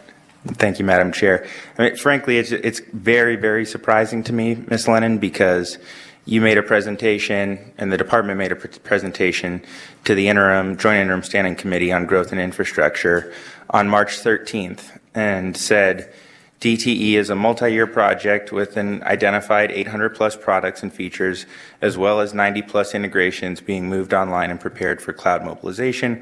Currently, we are on track and within approved budget. And yet now we are hearing that we are extremely behind the schedule that we were presented during the last session, even though we expressed concerns and we had conversations about that being an aggressive timeline. To find out that we are not only one fiscal year behind now, but 3 fiscal years behind the timeline that we were originally looking at. And again, that we are not within our approved budget, but are looking at $300 million in potential additional expenditures down the road. It definitely comes as a surprise now to hear that some of these factors have been known of to some extent for several months. So is there any other information that you can provide as to, again, how we kind of got from that point to this point? If I may, Madam Chair, Tanya Laney again, Director of Nevada DMV for the record. Assemblyman Watts, I appreciate your comments and the concern obviously surrounding the timeline and the cost of the project. I will say that we're not behind. I think where the misunderstanding is that we had intentions with our staff being able to continue the development by being able to upskill their technical knowledge to carry us through to the functionality that we're building out until 2029. What we had discovered and the timeline between the March testimony and where we are today is that our technical team, as much as they were trying to upskill, which they were actively doing during the time that we testified in March, it became very apparent to them that they could not do both. And when I say both, I mean they could not support the current environment that we are currently operating in to do our transactions today and upskill to the speed that we needed them to carry the project through to the transactions that will be rolled out in the system through 2029. So the project timeline, in essence, is still the same as it was previously. It's a different lift on who has to catch the transactions that are being built through the timeline to carry us through to get to the end of the project, still allowing us to use our current technical resource to support current operations while we're building in the cloud environment. And I don't know if that helps clarify a little bit of the confusion between March and now. Thank you, Director Laney. I do appreciate that. I think you laid it out very concisely, so I appreciate that. I'm still a bit confused, so let me follow that up with the question of, and again, I've heard that there's also been changes in how this project was going to be rolled out. We were originally looking at incremental release, and now we're talking about unified release. Again, as we're looking at talking to, first of all, our constituents who are customers of the department, as legislators looking at the budgetary implications, I need to really be able to understand and communicate these issues. So what functionalities, again, at a high level, what is going to be available at the end of fiscal year 26? And what are the things that are not going to be available until the end of fiscal year 29? Thank you again for the question. Tanya Laney, Director, Nevada DMV. Molly, I'll start, and then if you want to add some additional information of anything I may have missed, I would appreciate it. We've already started our incremental releases. So we've had our online written testing program that students can now, or any individual can now take a written test from home. We have our new appointment system that has rolled out in Reno and Fallon and is now as of today, being rolled out in our Las Vegas offices as well, which will be complete by April 18th, I believe, is the last rollout day. So you do see functionality that's being rolled out to the public already. Title pilot program working with the Nevada Franchise Auto Dealers Association to submit their titles electronically. We're doing the incremental releases today. Where Molly speaks of incremental versus unified release, we had intentions of being able to roll out incrementally as often as every 6 to 8 weeks in sprints as we're working through an agile system. What we've seen is that it's going to take us longer to build some of the components, so it's not truly incremental like we had originally planned, but we are still releasing incrementally where it makes sense, where we can. The next big rollout that will be coming is this summer. We're going to be partnering with drive schools to offer non-commercial driver's licensing. We'll be partnering with them as another part of our overall transformation effort. Technology-wise, we'll be accepting documentation through an online portal for certain registration and permit transactions. And then from there, Molly's got a schedule of some other incremental releases, if you will, but they're just not on a timeline that we had originally anticipated that we would be able to roll those out.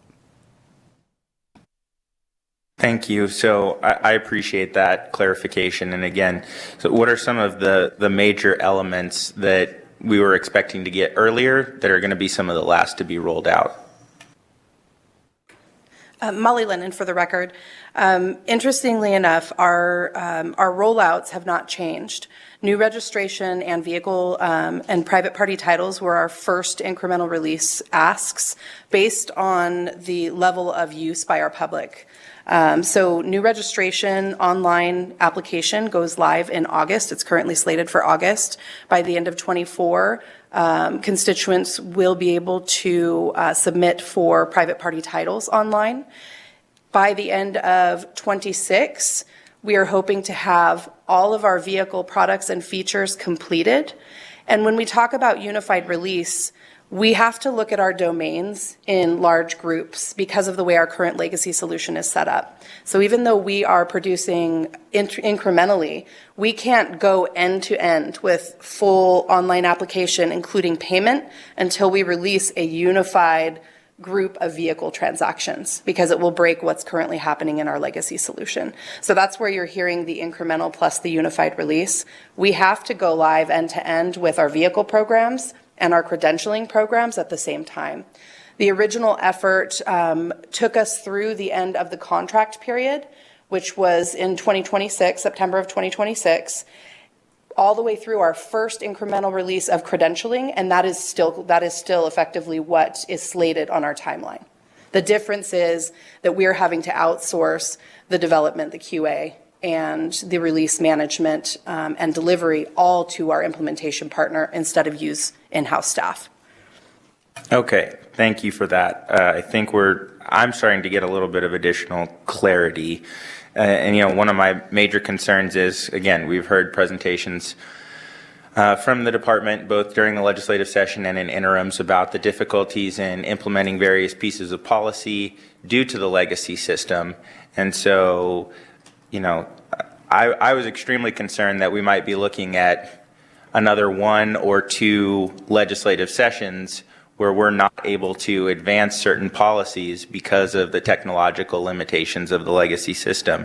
It sounds like, some of the major items, some of the most heavily used items still seem to be on track. And a lot of what we're looking at is, again, some of the staffing constraints and some of the contracting that has to be brought on board as a result, and that's driving a lot of the cost issues. So with the $299 million projected increase in cost for the system effort, would the agency be able to stay within the temporarily increased highway fund administrative cap of 27% through June 2026 and the 22% cap thereafter? Thank you for the question, Assemblyman Watts. Again, for the record, Tanya Laney, Director, Nevada Department of Motor Vehicles. The cap was raised to the 27% because we needed it at that percentage to support the additional costs for the project to move forward. Because the costs of the project are increasing through 2029, we will be asking for an increase in the percentage to get us through the end of our project in 2029. As far as being able to stay underneath the 27%, our staff are actively, because this is, again, they're running the calculations for our future state and our budget builds now. They're still actively working through those numbers. But we are very sensitive to the fact that, one, we're not guaranteed to be raised from the 22% cap to the 27, or that anything above that would be accomplishable. So they are working through those numbers right now, and we will have those and be working on them up until the next session where we can come to the body again and let you guys know exactly where we're at. All right, thank you for that. Please keep us posted because, again, this is a pretty dramatic increase, and again, I know that you all are working hard on this. I hate to belabor the point, but obviously this has been a very difficult issue, right? We've faced a lot of setbacks on this project. We've faced repeated cost increases, and again, this has not only impacted the experience that our residents have at the Department of Motor Vehicles. It's also affected our ability to look at forward-thinking policy initiatives at the legislature. Please keep us, closely informed about these things because I'm really concerned about how we as a state are going to be able to absorb these costs and particularly deal with the other issues that we're seeing that we're going to be talking about shortly in terms of funding our other transportation needs. So thank you for the indulgence, Madam Chair. I'll let others have some questions now. Thank you, Assemblyman Watts. I do have a question. You said that you're going to have to outsource a lot of the work that your staff is not capable of doing. So as you go through this data migration conversion from the legacy system to the new system, what are you doing with that staff? A great question again. Tanya Laney, Director, Nevada Department of Motor Vehicles, for the record. They are supporting our legacy operations. So while we are migrating to the new system, we have simultaneous operations going. So the bulk of our staff in our Move It division are still supporting our legacy operations. Where we can, they will continue to upskill to catch in the future environment, but the bulk of our staff are still supporting the current operations. Molly Lennon, for the record, if I might add to that, one of the program deliverables is a full transition plan. We've been working very closely with our IT administrator, Susie Pollard, on a transition plan so that she can effectively measure as her staff trains up their maturity level. And the sooner that we can ramp up our implementations and alleviate legacy stress, we will be able to move our IT staff into the new platforms. We don't have estimates on when that will occur yet. We will need a couple of years probably under our belt with the new platform to be secure in that maturity level, but that is the plan moving forward. The projections right now assume that they won't reach maturity level by 2029 because that is the worst case scenario that we have to move forward with planning efforts on.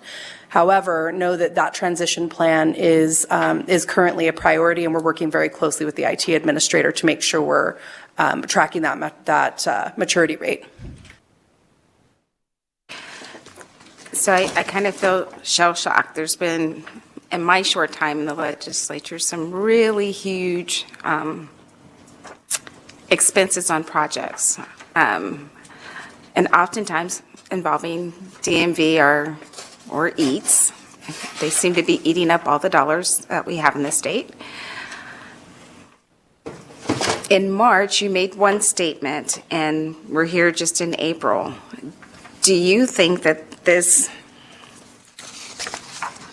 timeline, the dollar amounts will be changing between now and as we enter the legislative session? Are we going to see another 300,000, 3 million, 4 more million as we go in? And have you looked at any additional resources in the short term to help with this?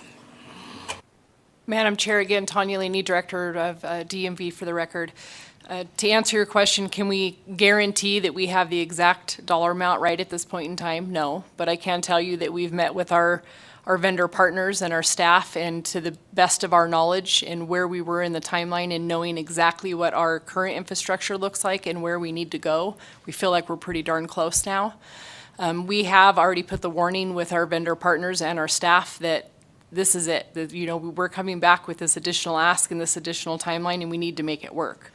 At the same time, we have been very open and honest and transparent with our staff that we're not going to force something to meet an arbitrary deadline, that we want it done correctly, not quickly. I'm confident that we have the right members on our team and with our vendor partners to get this project done. We're seeing successful rollouts. I appreciate your comments about prior projects and the cost. And it's no secret to this body or other agencies in the state that we've had a failed project under our belt already. This project is not failing. This project is successful. We're seeing proof of its success, and it's going to be successful until we get to the end. We are seeing a benefit to our constituents already. Our wait times have gone down from anywhere from a 6 to 7 wait week in our waiting period in our metro offices to get into our facilities, down to a 7 to 8 day in northern Nevada, and we're very closely tracking behind that in southern Nevada as well. We have additional services that have been rolled out online that our customers are taking advantage of that we've never been able to offer through our agency before. And we're getting far more compliments at our agency with the efficiency and the timeliness of our turnaround times than we have in the almost 12 years that I've been with the agency. So I definitely appreciate your comments, your concern. We share the same concerns that we didn't know what we didn't know when this project first started. We, again, very transparently said that we thought that the 4 years was very aggressive, and we found that to be extremely accurate. The original estimate of the 8 years is the new estimate of 8 years. So we do believe that the original estimate and the thought that went behind why the guesstimate of the timeline for the project was what it was, and now that we've